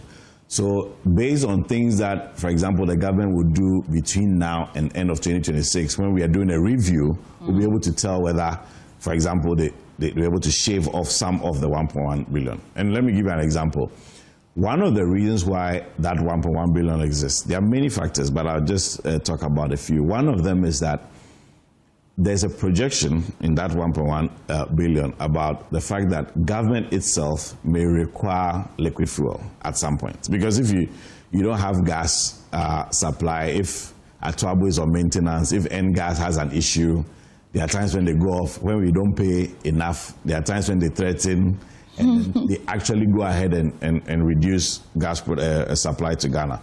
So anytime that happens and government has to rely on liquid fuel, which is more expensive, essentially what is happening is that we are paying more to get a fuel source which we could have gotten a cheaper one.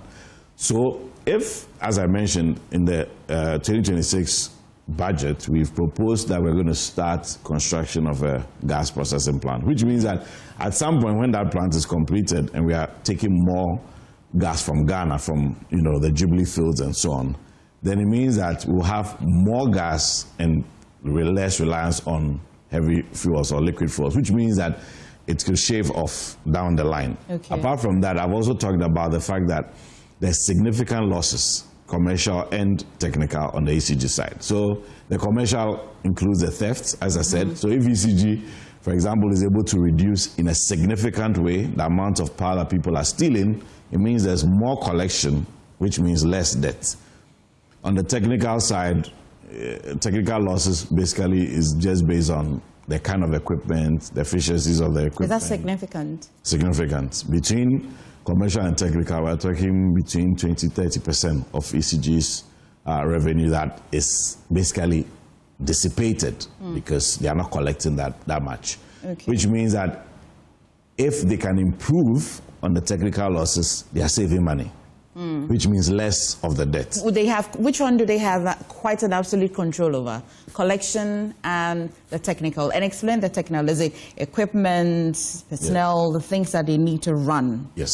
Okay. So the way electricity works, for example, is that because it goes through machines, the lines, the transformers, and so on, you will by all means lose some. You can't transmit 1 megawatt at the start and then end up with 1 megawatt at the end. Just by the sheer nature of machines and equipment, there's some resistance in them. So you lose some of it. Now, when it is technical, it should be within an appreciable level. So, for example, when the Energy Commission is approving tariffs, they give targets to the various utilities so that you kind of work on ensuring that you are within what is acceptable. Generally, we are talking less than 5%. But it all depends on the kind of procurement you're doing. What kind of machines are you buying? Where are you buying them from? Are they good quality? Are they not good quality? Do they go off often? What kind of issues do you have in terms of how frequently you have to maintain them and so on? Do they break down often? So the more you have challenges with what equipment you have put in, you also increase your technical losses. That's on the one hand, and of course, as I mentioned, the commercial losses. Also. Let's talk about one that concerns some of us directly, tariffs. Yeah. What in God's name goes into the tariff adjustment? And it's as if PRC is just notorious for increasing, but not necessarily reducing. Remind me if they've ever reduced, but I haven't seen that yet. Of course, there's some days that they will not at all even adjust it. They just say that for water, for example, we're not adjusting it. But what really goes into the tariff adjustment? It's a lot. Plenty, a lot. In fact, one of the things that PRC needs to do better is to publish more detailed reasoning for when it publishes the tariffs. It's best practice all over the world for the decision about tariffs to be explained in more detail. So you see, for example, the releases that I've given. In the recent one, for example, we talked about just a little under 10% for electricity, up to 15% for water. That press release is not enough. It should be more detailed than that, and that's best practice. The reason is because I've seen that some groups in Ghana, including the TUC and so on, have raised issues and so on. When I listen to some of the concern, I realize that it's because there's a deficit in the knowledge, right? Because the kind of explanation that should go into the publication of the tariffs should be more, much more. So that's one of the first things I'll say. Now let's delve into what you just asked. Forex is one big one. What your CD to dollar rate is, for example. And in the energy sector, that is big because a lot of our inputs for energy are from outside Ghana. Not heavy, for example, high voltage transmission equipment, transformers, the kinds of things that you use in producing electricity are mainly produced outside Ghana. So if you take most of the public utilities and you look at their books, their annual reports, you see that a significant loss item for them is foreign exchange losses because they have to collect in cedis and then they have to buy things in dollars. So every time that you have that gap between the CD to dollar ratio being 10 and then moving to 15, that 5 cedis will be a big impact. So if the dollar say stabilizes, as we're saying, because we've seen that the dollar is not as it was last year, but the tariff keeps increasing, or the other factors, so they now come in. The other factors, as I said, it's multifaceted. So the Forex is one rate. We're talking about even the cost of fuel, the gas, liquid fuels, the petroleum, different elements of that. We are looking at the economics, what inflation is, what the micro indicators are in the country. We are looking at things related to what kind of investment are required, because to keep the lights on today as we have is because investments have been made, and to keep it up or on in the future we need to invest today. So, but it's never ending because you have just also slapped one Ghana cedis flat rate for me to pay. That I will not be able to dodge. If I am I own a car, I will buy it directly. If I'm taking a commercial car, by all means, it will be taken to me. I would pay it. But at least paying for your electricity at home, somebody can bypass that. So let's just say that it is one of the major contributors to their debt. Yes. But you're curing it with the one that I cannot bypass. I cannot stop. Yes, but remember that the cure is not enough to plug the hole. So what we are collecting through ESLA will not automatically solve the debt problem because the debt is more significant. If government really wants to pay off that debt today, I'm sure we'll start complaining because it won't be one cedi, maybe hundreds of cedis, right? So what this government has done, and of course even from previous governments, is to impose levies that will be easy for people to pay, relatively low impact, and then with time, the tariffs. Well, government is not directly responsible for increasing the tariffs. That's the PRC. Of course, it's an institution set up by statute and so on. But let's give the regulator its regulatory independence. They determine the tariffs based on the factors. And that's why I was saying that beyond the economics, beyond inflation, beyond Forex, beyond and so on, the PRC also needs to incentivize the utilities to invest in the future. You know why? If tariffs are not given, it means that there will be no new investments, for example. And 5 years from today, we might still come back to have this conversation about why the lights are not being on and why there's another doom, so and so on. So tariffs are not only about today, they are also about the future. Now, you recall that the various utilities that requested tariff increments, because they all have to submit their proposals to PRC for the tariff. Some were looking... Oh, is that the norm? Yes. The utility bodies would have to submit a proposal to PRC for them to consider. Okay. Yes. The reason is because tariffs, or let's say electricity tariffs, are not left in the hands of the utilities alone. It's a general, if I should say, approach across the world. It's not like maybe me having my private business, maybe I'm doing a pure water business and I can sell it at whatever price I want. No. Power is always heavily regulated. So PRC will invite the utilities to submit proposals. So we will send their proposal, VRA will send their proposal, ECG, NETCO, all of them. And that will be subject to review. So the PRC is not making a determination by itself. There's even public consultation. So they are meeting, stakeholders, AGI, TUC, ordinary citizens. They have town hall and say, come and express your views on the proposal. Then you go to the PRC website. All the proposals are there. You can read them. You can see. And as I mentioned, ECG, for example, was seeking over 200% increment in tariff. Over 200%. What PRC approved is just under 10%.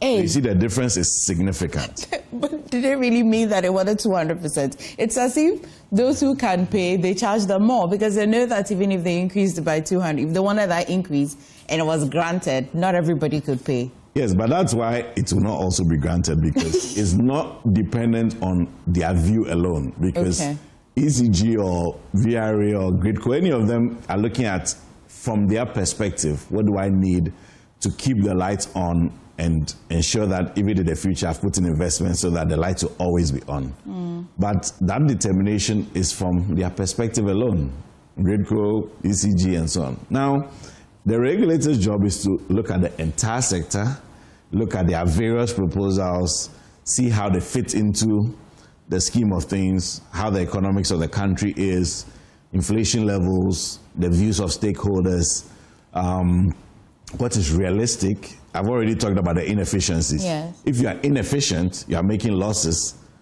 the regulator is not going to reward you by giving you what you requested, because essentially what it means is that you remain inefficient. There's no motivation for you to drive down cost. But when you've asked for 200% and you've been given 10%, all of a sudden you see that management of ECG has to start thinking about how we're going to chase those who are stealing. How are we going to, because they have to consciously take decisions that will enable them to still get more revenue to achieve the targets that they have. Because apart from the Energy Commission, regulating the technical side of things, or even the PRC also are regulating the tariffs, all these public utilities still have another body which they are accountable to, and that's SIGA, the State Interest and Governance Authority. They have to sign performance contracts and so on. And through those contracts, they have targets to meet, which include reducing the inefficiencies and so on. And that's why I was saying that the projection in terms of what the deficit will be for 2026 will be a projection because there are various elements of it that can be controlled based on the right decisions being taken, which includes what you do with the tariff, how you improve efficiency. For example, if you can, as a public utility, work with 500 workers, will you need 700? Those are decisions that have to be made so that you are constantly reducing costs, being more efficient, buying good equipment, ensuring that you are not, through your actions, exacerbating the situation and then increasing the debt. It brings to the fore the conversation of privatization of ECG. What's your take, by the way? Should ECG just be privatized or some parts of it on the chain? Absolutely, some parts of it. Why not? I wouldn't say 100% because, the issue of, as I said, electricity is a political question in one respect. In the same aspect, it's also a national security conversation as well, because power is really one of those things that you want sovereign control over, even though in other countries they're able to go fully private and so on. But that has not been our situation. So we have to look at our Ghanaian context and what will work. So you recall that a few moments ago I talked about the fact that the major challenges are with collections, are with inefficiencies, the losses, and also in terms of procurements and how equipment and so on are acquired, or how these things are entered into. So some form of privatization in that regard will not be bad, because if you give a private person, for example, a target to collect, they are perhaps more aggressive in collection. So that's something that perhaps there can be private participation in. We are talking also about the inefficiencies. These inefficiencies that have existed with these public utilities over time how aggressively have they reduced them? Perhaps if there's participation from private sector in reduction of inefficiencies, they might be more aggressive. And the reason is because with private sector players, you are likely to give them contracts which are tied to performance. Right now, you have technical and commercial losses of 30%. If you can reduce it 25%, you get X. If you can reduce it 20%, you get X. And private sector people, I'm sure we all know, at least just from being in Ghana, that private sector players tend to be more aggressive with getting their money than the state. So there's a part to play for both sides. So I wouldn't say we should sell it off or privatize it 100%, but there are elements that we can consider privatizing, which could include collections and also how to reduce inefficiencies and so on. Okay. I mean, finally, the energy sector, moving forward, 2026, what are your expectations for the energy sector? Well, as I mentioned earlier, this year has been quite stable and good. And I think a lot of that has been predicated on some of the, let's say, the factors that are at play in the country and also driven by what government is doing. I'm quite excited about some of the things I saw in the budget statement for 2026, the gas plant coming up, mini hydro projects, a number of off-grid projects for local communities that are not connected to the national grid. So for me, once those plans are implemented as they have been indicated, then we have a good outlook for next year. Obviously, the impact of tariffs are dependent on the inputs I mentioned. So for example, the Forex situation. So if we continue to have a stable, CD to dollar rates, then obviously that will be good for us in 2026. And we know that it's a big challenge for governments to maintain that. But they have been doing quite well in this year because currently, as you mentioned, we are looking at $1 to just above 10 cedis, which is good. If we can maintain that or even get it lower, that will have a big impact on tariffs and the power sector in general so that we can have the lights on. Yes. Let's spend a few minutes on the legal system of this country, especially, 2025 delivered very rare moments. Politically, it brought back a former president. Yes. Then as well, it removed a sitting Chief Justice. Yes. There's been a lot of argument about how Article 146 was applied.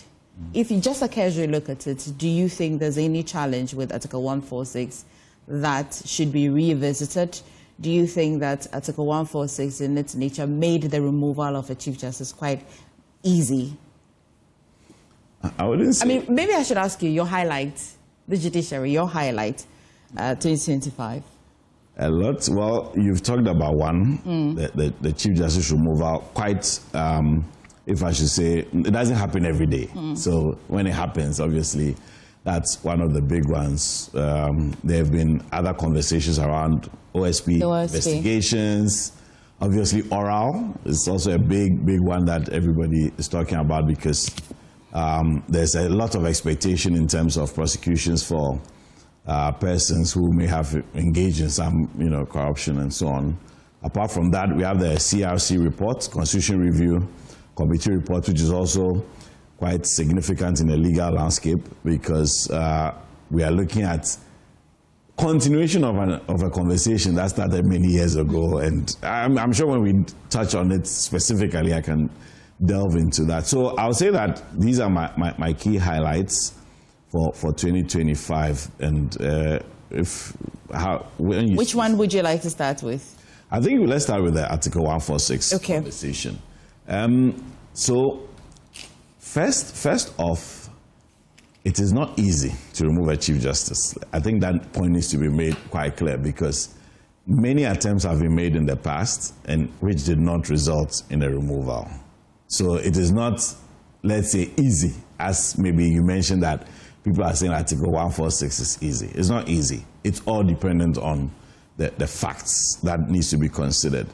I've had lots of discussions around 146, and honestly, when I look at it, 146 is one of the most straightforward articles in the Constitution. It's actually quite clear. even though, of course, the Supreme Court in the past, through judicial pronouncements, has, enhanced 146 a little bit. But the honest truth is that it's a very simple process. If the removal has to do with the Chief Justice, the process involves the President, the Council of State, a committee being set up when indeed a prima facie determination is made on advice of the Council of State, and the committee will complete its work, make recommendations, which the President should act in accordance with. If it is not a Chief Justice, another Justice of the Superior Court, or someone in a position which is, let's say, akin to a Justice of the Superior Court, then the Chief Justice is the one who is in charge of that process and not the President. So the provision actually makes it such that the Chief Justice has control over removal of other justices, and this process has been used to remove judges before. If you recall, the ANAS investigation that on the judiciary and some bribery and corruption issues, it was impacted there. We've recalled the removal of the Electoral Commission chairperson and so on. So 146 has been used variously, but as you said, so in those instances, the Chief Justice is in charge because that does not involve the Chief Justice directly. So what the article does then is to say, when it is the Chief Justice, then... Maybe the part that many people thought we should pay attention to is what amounts to stated misconduct or stated misbehavior. Well, so it's judicially determined because the Constitution itself doesn't define. Is that where the problem is? Is that where the problem could be? Again, I don't think there's a problem there because, like I said, this process has been used many times in the past. What is different now? The concerns that her actions, of course, the travel and the other nuances that came up with it, existed before. The travel policy on which she then traveled with her family. Other Chief Justices existed, and then they used the same travel policy. So it will mean that she was the one that had to fall victim of it. So if the other Chief Justices that were in office previously, if somebody has well petitioned, then they were also going to fall prey to that. Again, let's take a step back. I always say that because we need to get some basics before we build on it. Firstly, the Constitution, in the framers' reasoning, sought to make the Article 146 process an in-camera proceeding, which simply means that it is not proceedings that will be in the glare of the public. The reason, or one of the reasons for taking that approach is because you know that when certain conversations are being had about the judiciary in the public, the details can impact public confidence a lot. Because, we say that the judiciary is the last arbiter. When we have a dispute, when the parliament has issues with the executive with parliament, citizens with the executive and so on, we all go to the judiciary as the last resort. In other words, when the courts pronounce on that matter, we take it. It can go all the way to the Supreme Court, but eventually there will be finality. So when there's an issue involving the judiciary or people who are on rank similar to the Justice of the Superior Court, when you hold it in public, the level of detail, the accusations, what they did not do, it has a big impact on undermining public confidence in the judiciary. So the reasoning which went behind making Article 146 an in-camera process is to ensure that the committee, which will be made up of people who know what they are doing, what they are about, will be able to make a determination on our blind side, which is based on facts. So the truth is that everything we've been discussing in the public is not what happened in the committee. Yes, we've seen some documents that were leaked as petitions. She herself has addressed the media, shared her experiences. She has shared her experiences and so on. But you can't rely even on those petitions, what we've seen in the media, as what was submitted to the committee.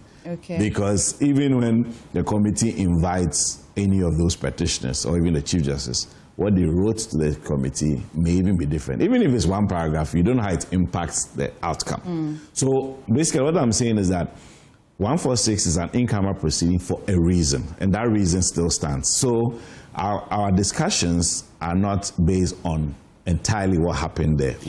I'm just talking about what's in the public. You also say that 146 is quite a straightforward provision in the Constitution, but I'm not sure that I saw that it also. But you see that her removal also amounted to her removal from the bench. Okay. That I don't. As a member of as the a court, member, yes, of the court, I'd say.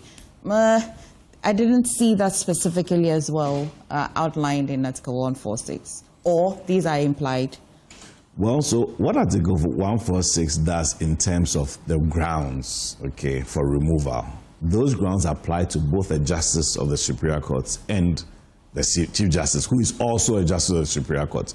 So in Article 146, there's no distinction between the requirement to remove a Chief Justice as against removing any other justice of the Superior Court. And here, by justice of the Superior Court, I mean from High Court up. So not only a Supreme Court judge. Okay. So if, for example, the determination is that the conduct, for example, of the Chief Justice breach stated misbehavior in terms of the criteria, what it means is that even if she was not a Chief Justice, she would have breached the same provision. So the standard is not different whether you're a Chief Justice or not.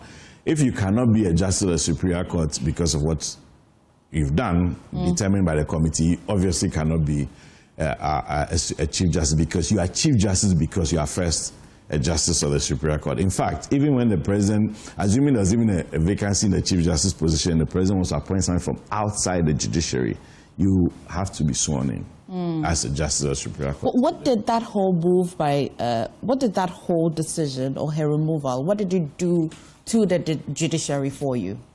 Did it strengthen it? Do you think that it amounts to a little form of weakening it at all? What did it do for you?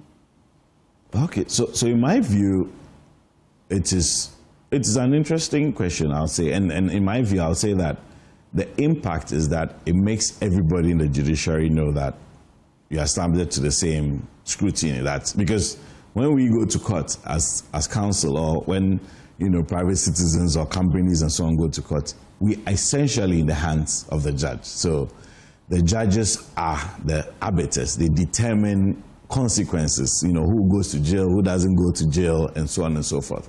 But the judges also are subject to scrutiny. In other words, as you say, who watches the watchman? They are holding everybody account in terms of their role as judiciary, but they also need to know and understand that whatever you do will be subject to scrutiny. Because what the Constitution does simply is to say anybody can file a petition. Anybody. You don't need to be a lawyer to file a petition for removal of Chief Justice.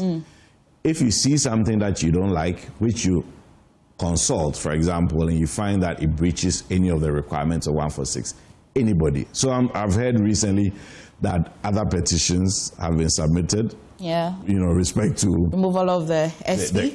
Yes, the SP also. EC? Even there was even one that was submitted for removal of the current Chief Justice as well.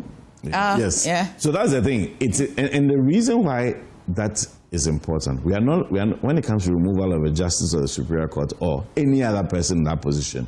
The reason why it is open is because justice, first of all, emanates from the people. This is a republic.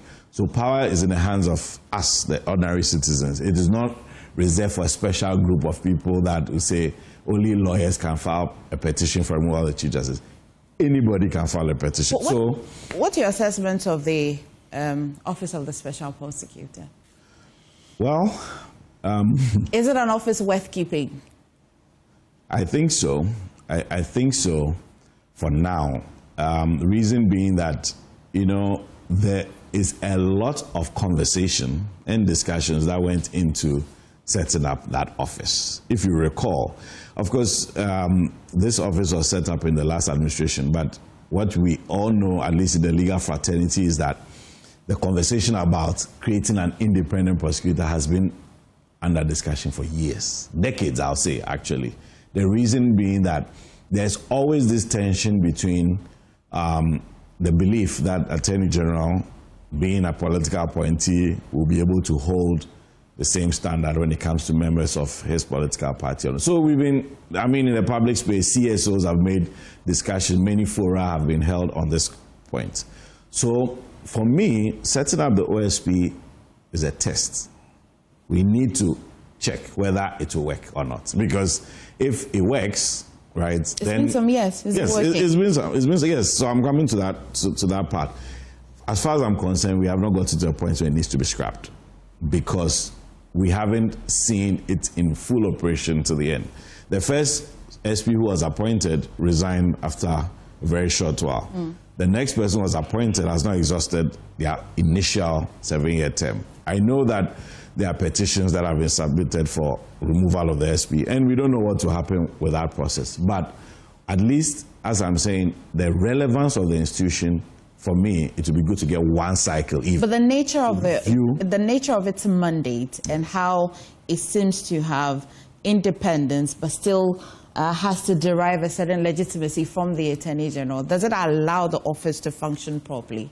Or the idea of us having an office of a special prosecutor is just enough? We want to have a perception of we're fighting corruption, but really the office is just a caricature of an office. Yeah.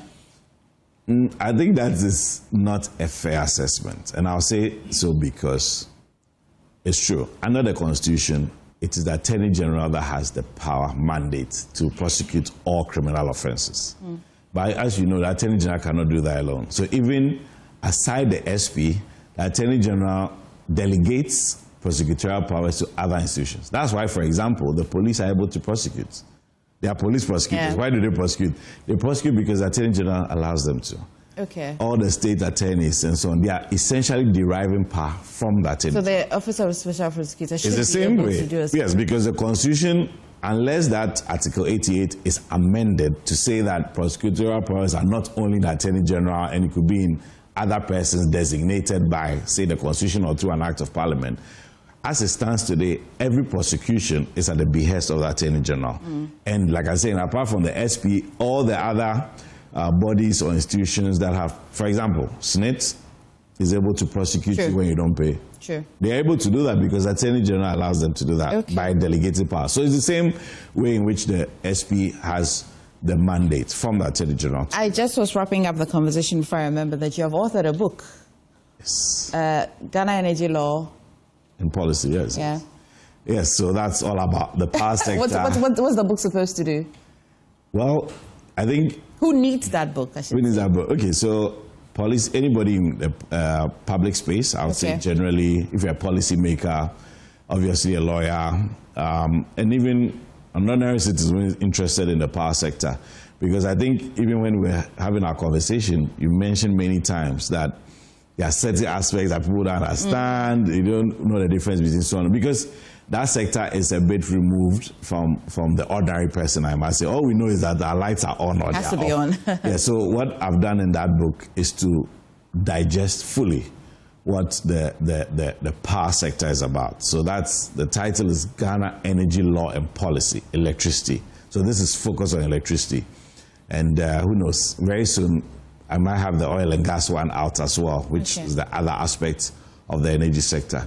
But it explains everything from distribution, generation, transmission, who the various players are, how the stakeholders interact, tariff issues, how it's set, the criteria, why it needs to be reviewed every quarter, why there's a major tariff every 5 years and all. So it deals even with ECOWAS, like the sub-region as well, because Ghana is connected to Togo. We supply power to Togo, Benin. We supply power to Burkina, all of that. And it's available. It's available, yes. Okay. Many, yes. All right. Thank you so much, and have yourself a happy New Year. Thank you very much for having me. You're watching the AM show. Please stay, but quickly, let me just do some birthday wishes from Fred Novo at the Ghana Revenue Authority. He says that, from the depth of my heart, I thank you for being an incredible wife to me and a loving, devoted mother to our children. On the special day of your birthday, the children and I want the whole world to know that you are a priceless gift from God, Jehovah, to our family.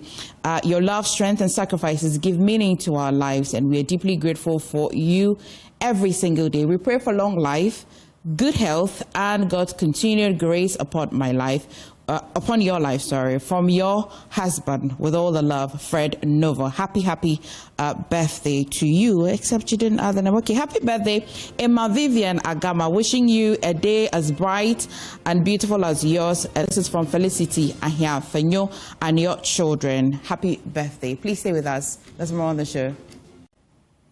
Thank you so much for staying with us. This is the AM show, and of course, it's the last show for 2025.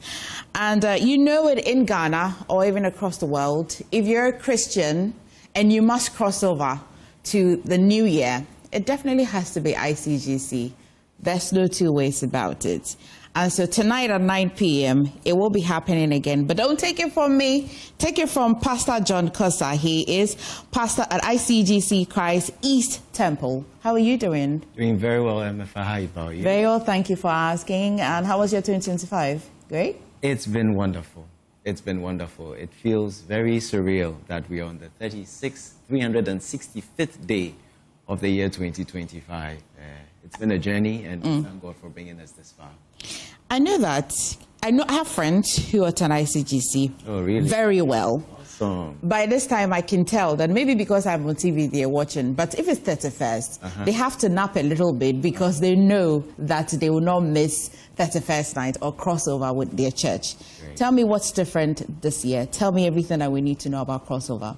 Okay, so talking about crossover with Pastor Mensa Otabel. I beg your pardon. I'm sure you know that there are quite a number of crossovers out there, but this is crossover with Pastor Mensa Otabel. And it's happening at the International Central Gospel Church Christ Temple East at Teshi.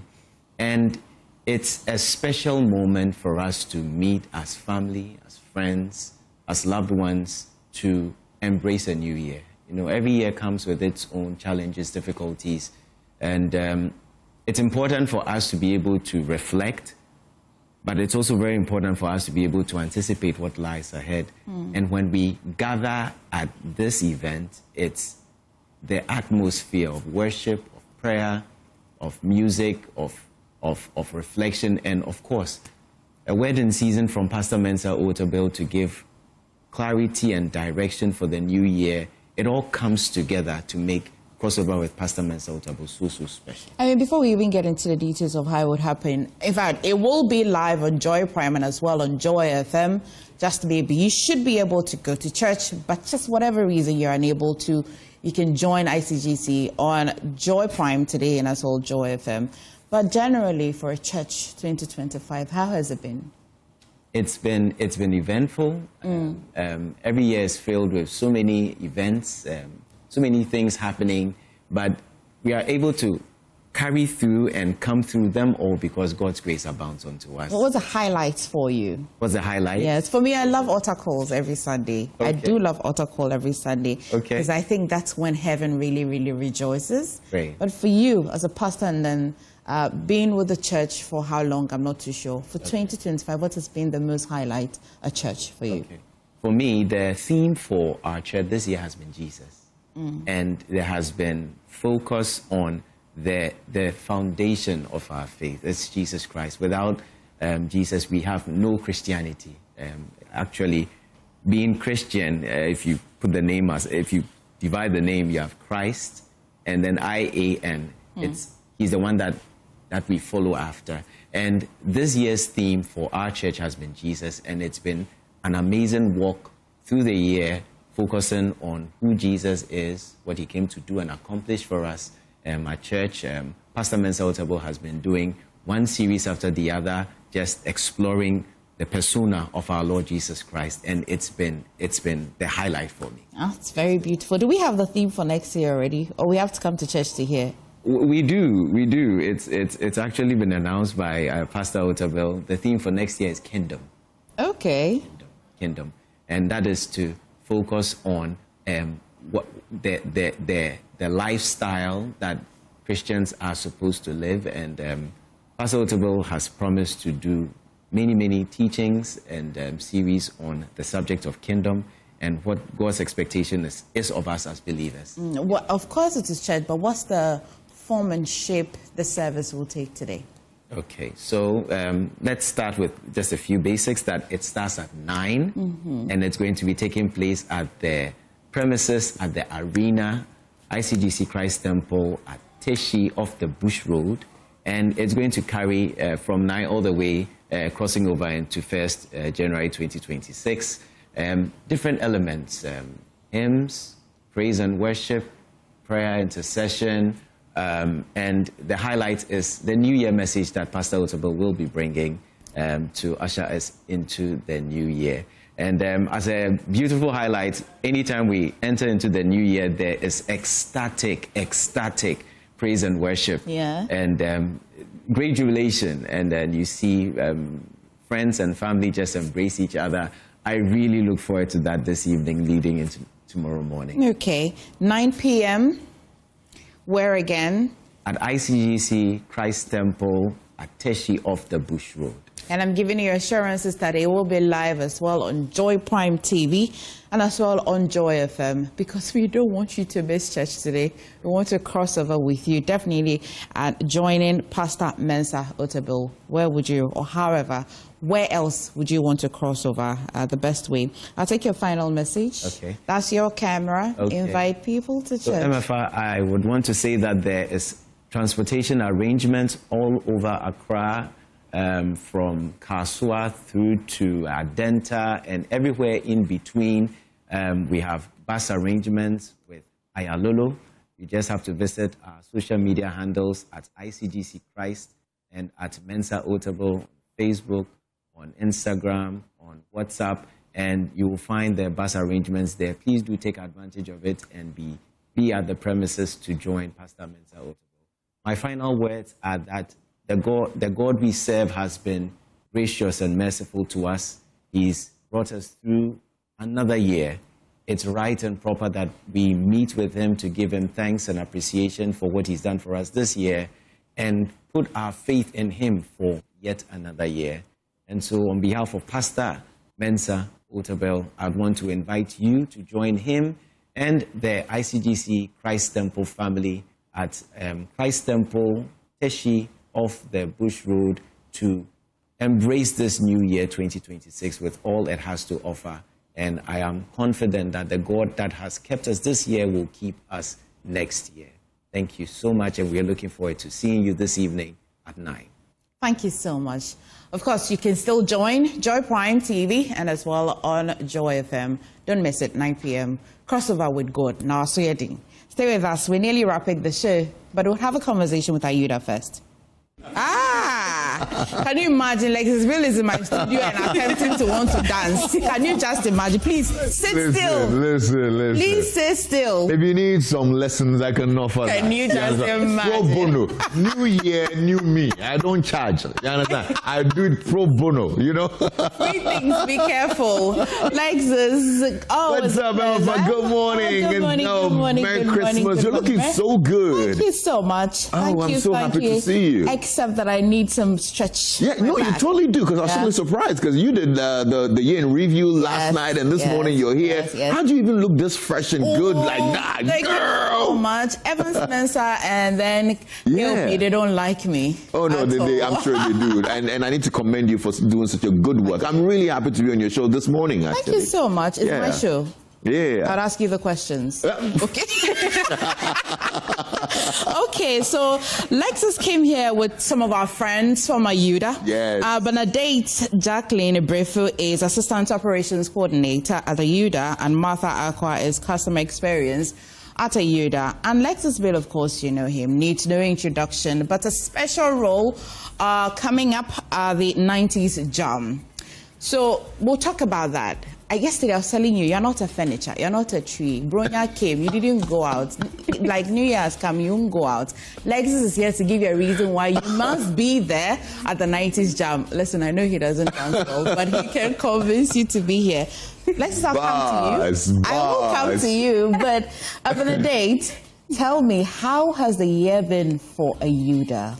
How's it been? Thank you for having us on the show. And just like Lester says, you look amazing. Oh, thank you. So yeah, this year for Ayuda has been very encouraging. We have seen a number of trust build up amongst families, businesses, and the Ghanaian community as a whole. And this is very thrilling for us because we are putting in the work, making sure that customers get reliable services from the comfort of their home. So we are really happy about the reception we are getting. Okay, I'm glad that you're happy about that. But Martha, there are many other service platforms. What sets Ayuda apart? Yeah, what sets Ayuda apart is trust and convenience. With just one app, you can get access to multiple services with flexible service option. Yes, and the Ayuda app allows users to choose services that suit their needs, their budget and schedule. I would have thought that you just stick to your service provision. But I see that you also believe in the 90s jam and want to encourage people to learn how to dance, have some fun. Yes. Lexis, I'm going to come to you, but Benedict, why did you decide to be part of the 90s jam? First things first, we like to party because we work hard. Nice. We work really hard, but that on the side, we like community. We like people being together, and we are all about that. Connecting service providers with customers is what we do. So wherever we see people gather as a community, we want to get there, feel the energy as well, bring more people on board, and introduce our services to them. So whilst we are dancing, we are like, we are here, look at us and all of that. So yeah, that's why we decided to be. Like this 90s jam is not new to our viewers and our listeners. Every year you promise and then you deliver. This year again, what is it looking like? What form and shape will it be taking? Look, first of all, I need to commend these guys at Ayuda. They're doing so well with the services app. It makes my life so convenient. You know, whatever service that you're looking for, whether you want a plumber, whether you want a carpenter, a mason, you want a repairer to fix your fridge or whatever it is. So now it's, you know how the hassle of finding these service providers and these artisans, we call them, right?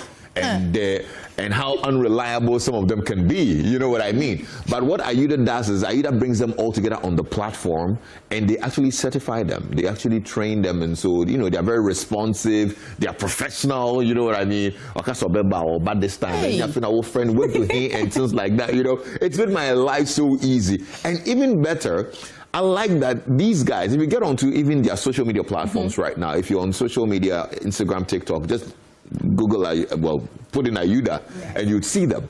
They have so much fun. Like, they love to party. You know what I'm saying? I mean, sometimes I feel like they're not working. And I don't blame them. They're not the ones doing the service. You know what I'm saying? But then it just gets the people They live the fun. They live the fun. So when 90s Jam came on and they said we're going to be there, we're like, yeah, perfect fit. You know, because it brings a lot of people together. 90s Jam, like you said, has been on for every year. It's our annual New Year starter. We say it's the biggest party of the year, even though the year is just like two days old. And that's because a lot of the folks who lived in the 90s, like you, which I'm sure, you know, you lived in the 90s a little bit as well. Did. Well, I was this close to calling you Gen Z. But for the people who lived the 90s, there are not too many entertainment offerings for them. It's Dirty December and you hear all these concerts and jam with, you know, Gen Z artists. I was speaking to somebody who said they went to one of these concerts and they were playing all these songs and they're like, they can't relate. You know what I'm saying? I can't hear the lyrics. Exactly. They're like, all this new music, where is it from? You know? But for the 90s, the people who lived the 90s, they missed that era. You know, the fashion of the 90s was totally different. You know, today I've got my Coolio jacket on, and for the 90s babies who remember the Walker Texas Ranger, if you remember Chuck Norris, you know, he would have his robe on like that and his cowboy hats and stuff. I mean, these were our heroes of the 90s, you know. We relive everything 90s. So 90s outfit, 90s music, the DJs from the 90s, of course, the man, DJ Black. That guy's a vampire. Tego, you know, Nia Tego from the 90s, DJ Victor from the 90s, Iggy. They are all ready to give Ghana that big party party that we always start the year with. I know people who wait for it. There are people who always called that we should make it like a biannual affair or, 3 times a year. Lexus fills in the gaps for us. The drive time, he'll drop one old song like that. We'll manage. Yes, we'll manage it like that. But this one, Charlie, it's a full-blown party for those who love the 90s music. We call it the golden era. Okay. That era of music was amazing, and we want to celebrate it this Friday. So it's happening at the Pleasant Gardens in Jolu. You know Pleasant Gardens? Yes, I do. Yeah, so when you're driving from the mall towards Fiesta Royal Hotel, you just go off the highway, the N1 highway, just around the 355 place where the Shell is. Once you get off there, you see Pleasant Gardens, first left turn. What time is it starting? Oh, from 8 p.m. till Mama calls. But unfortunately, there's no Mama to call us. Yeah. Mama herself will be there. One come boogie, I mean, patrons would say how excited they were before. I want you to give us that assurance, and this is coming from Lexus because he's the host of it. But Friday, you've told us what to expect. Yeah. But again, what would be very new? Look, a lot of people, savor the music, but even better, the connections. Sure.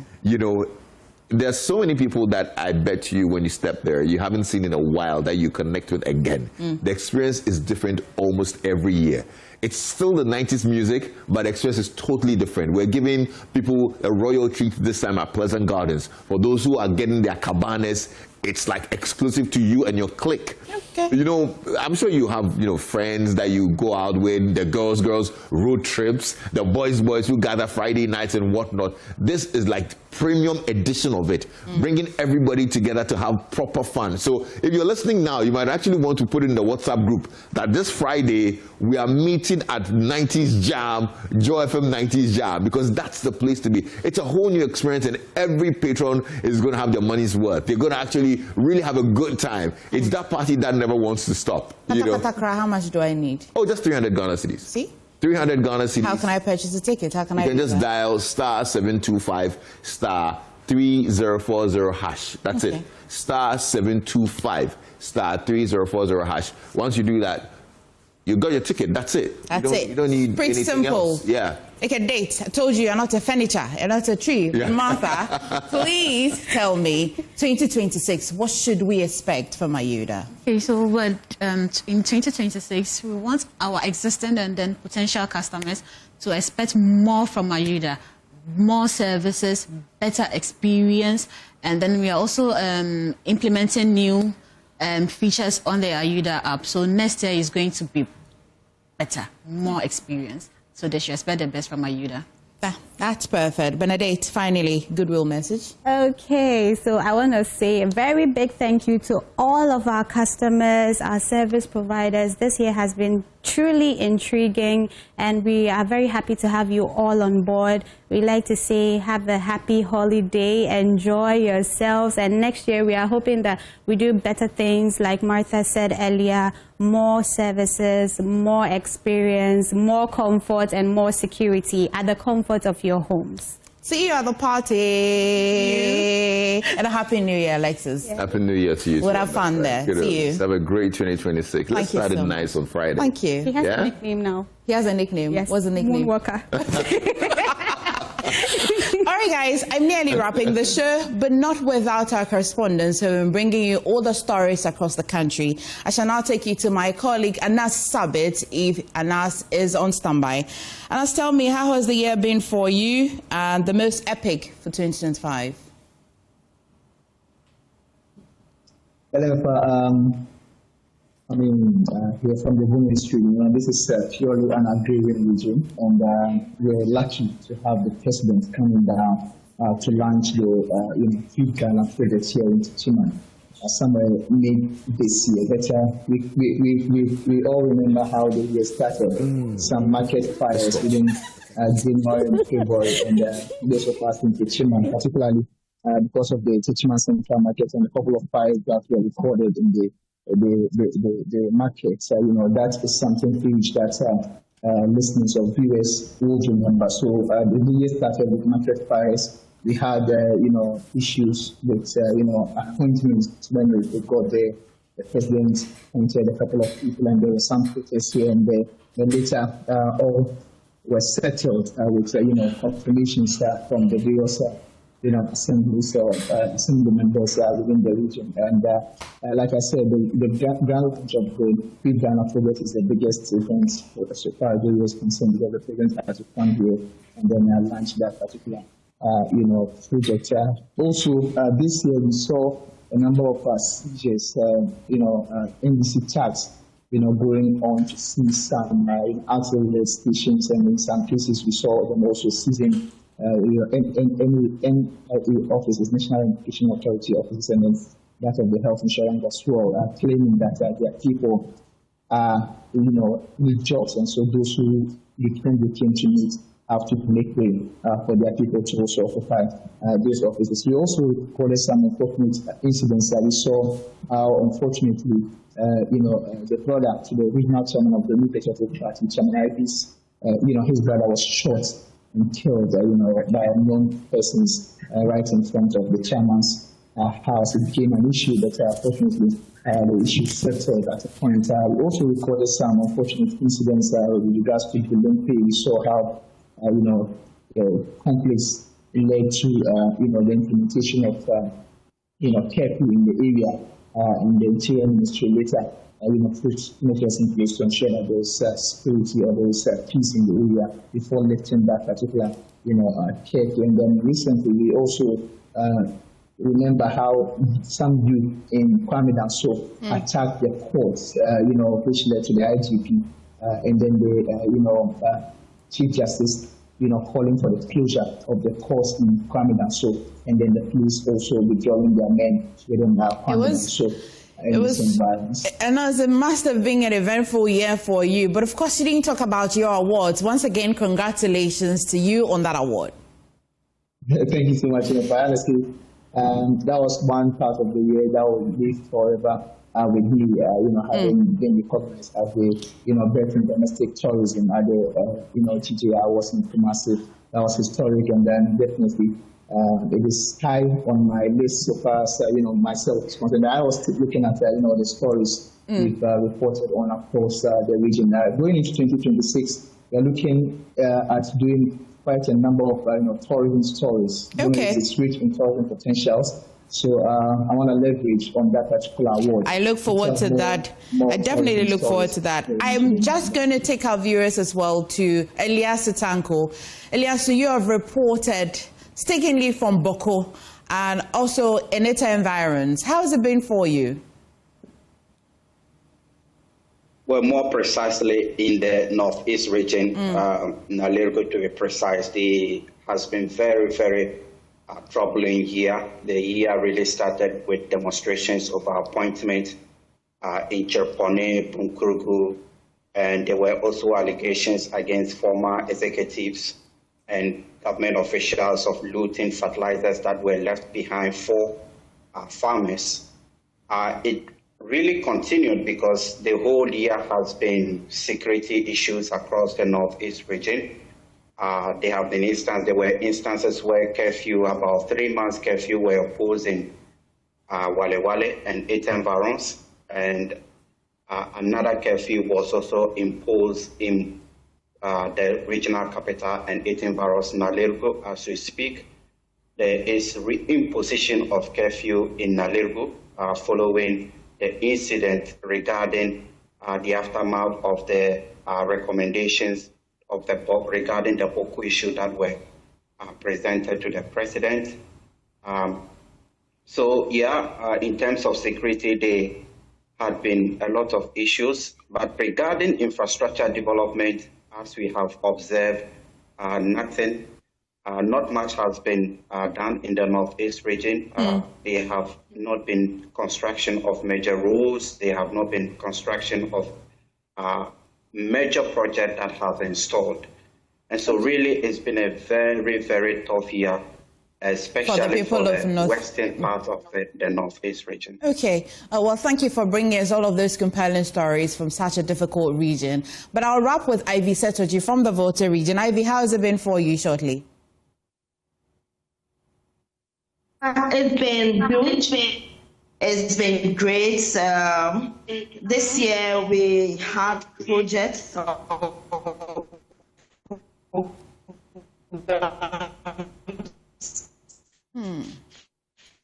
And by the president. All these projects are currently ongoing.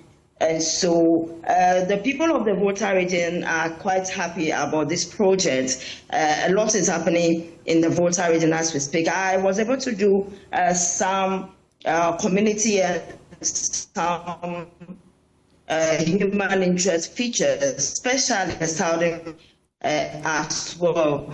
And 6 months ago, I was elected as vice chairperson for the GTA Volta region. So for this year, a lot went on. Ivy, unfortunately, the network is not too good. And unfortunately, I have to wrap the show. But I hope we get to do this pretty soon so we can get more updates on most of the stories that you brought to us from the Volta region.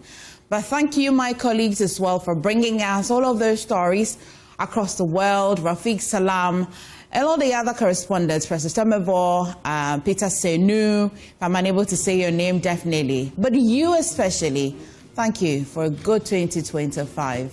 We definitely will see you in 2026. I am MFA Akosia Adeti. Thank you for watching.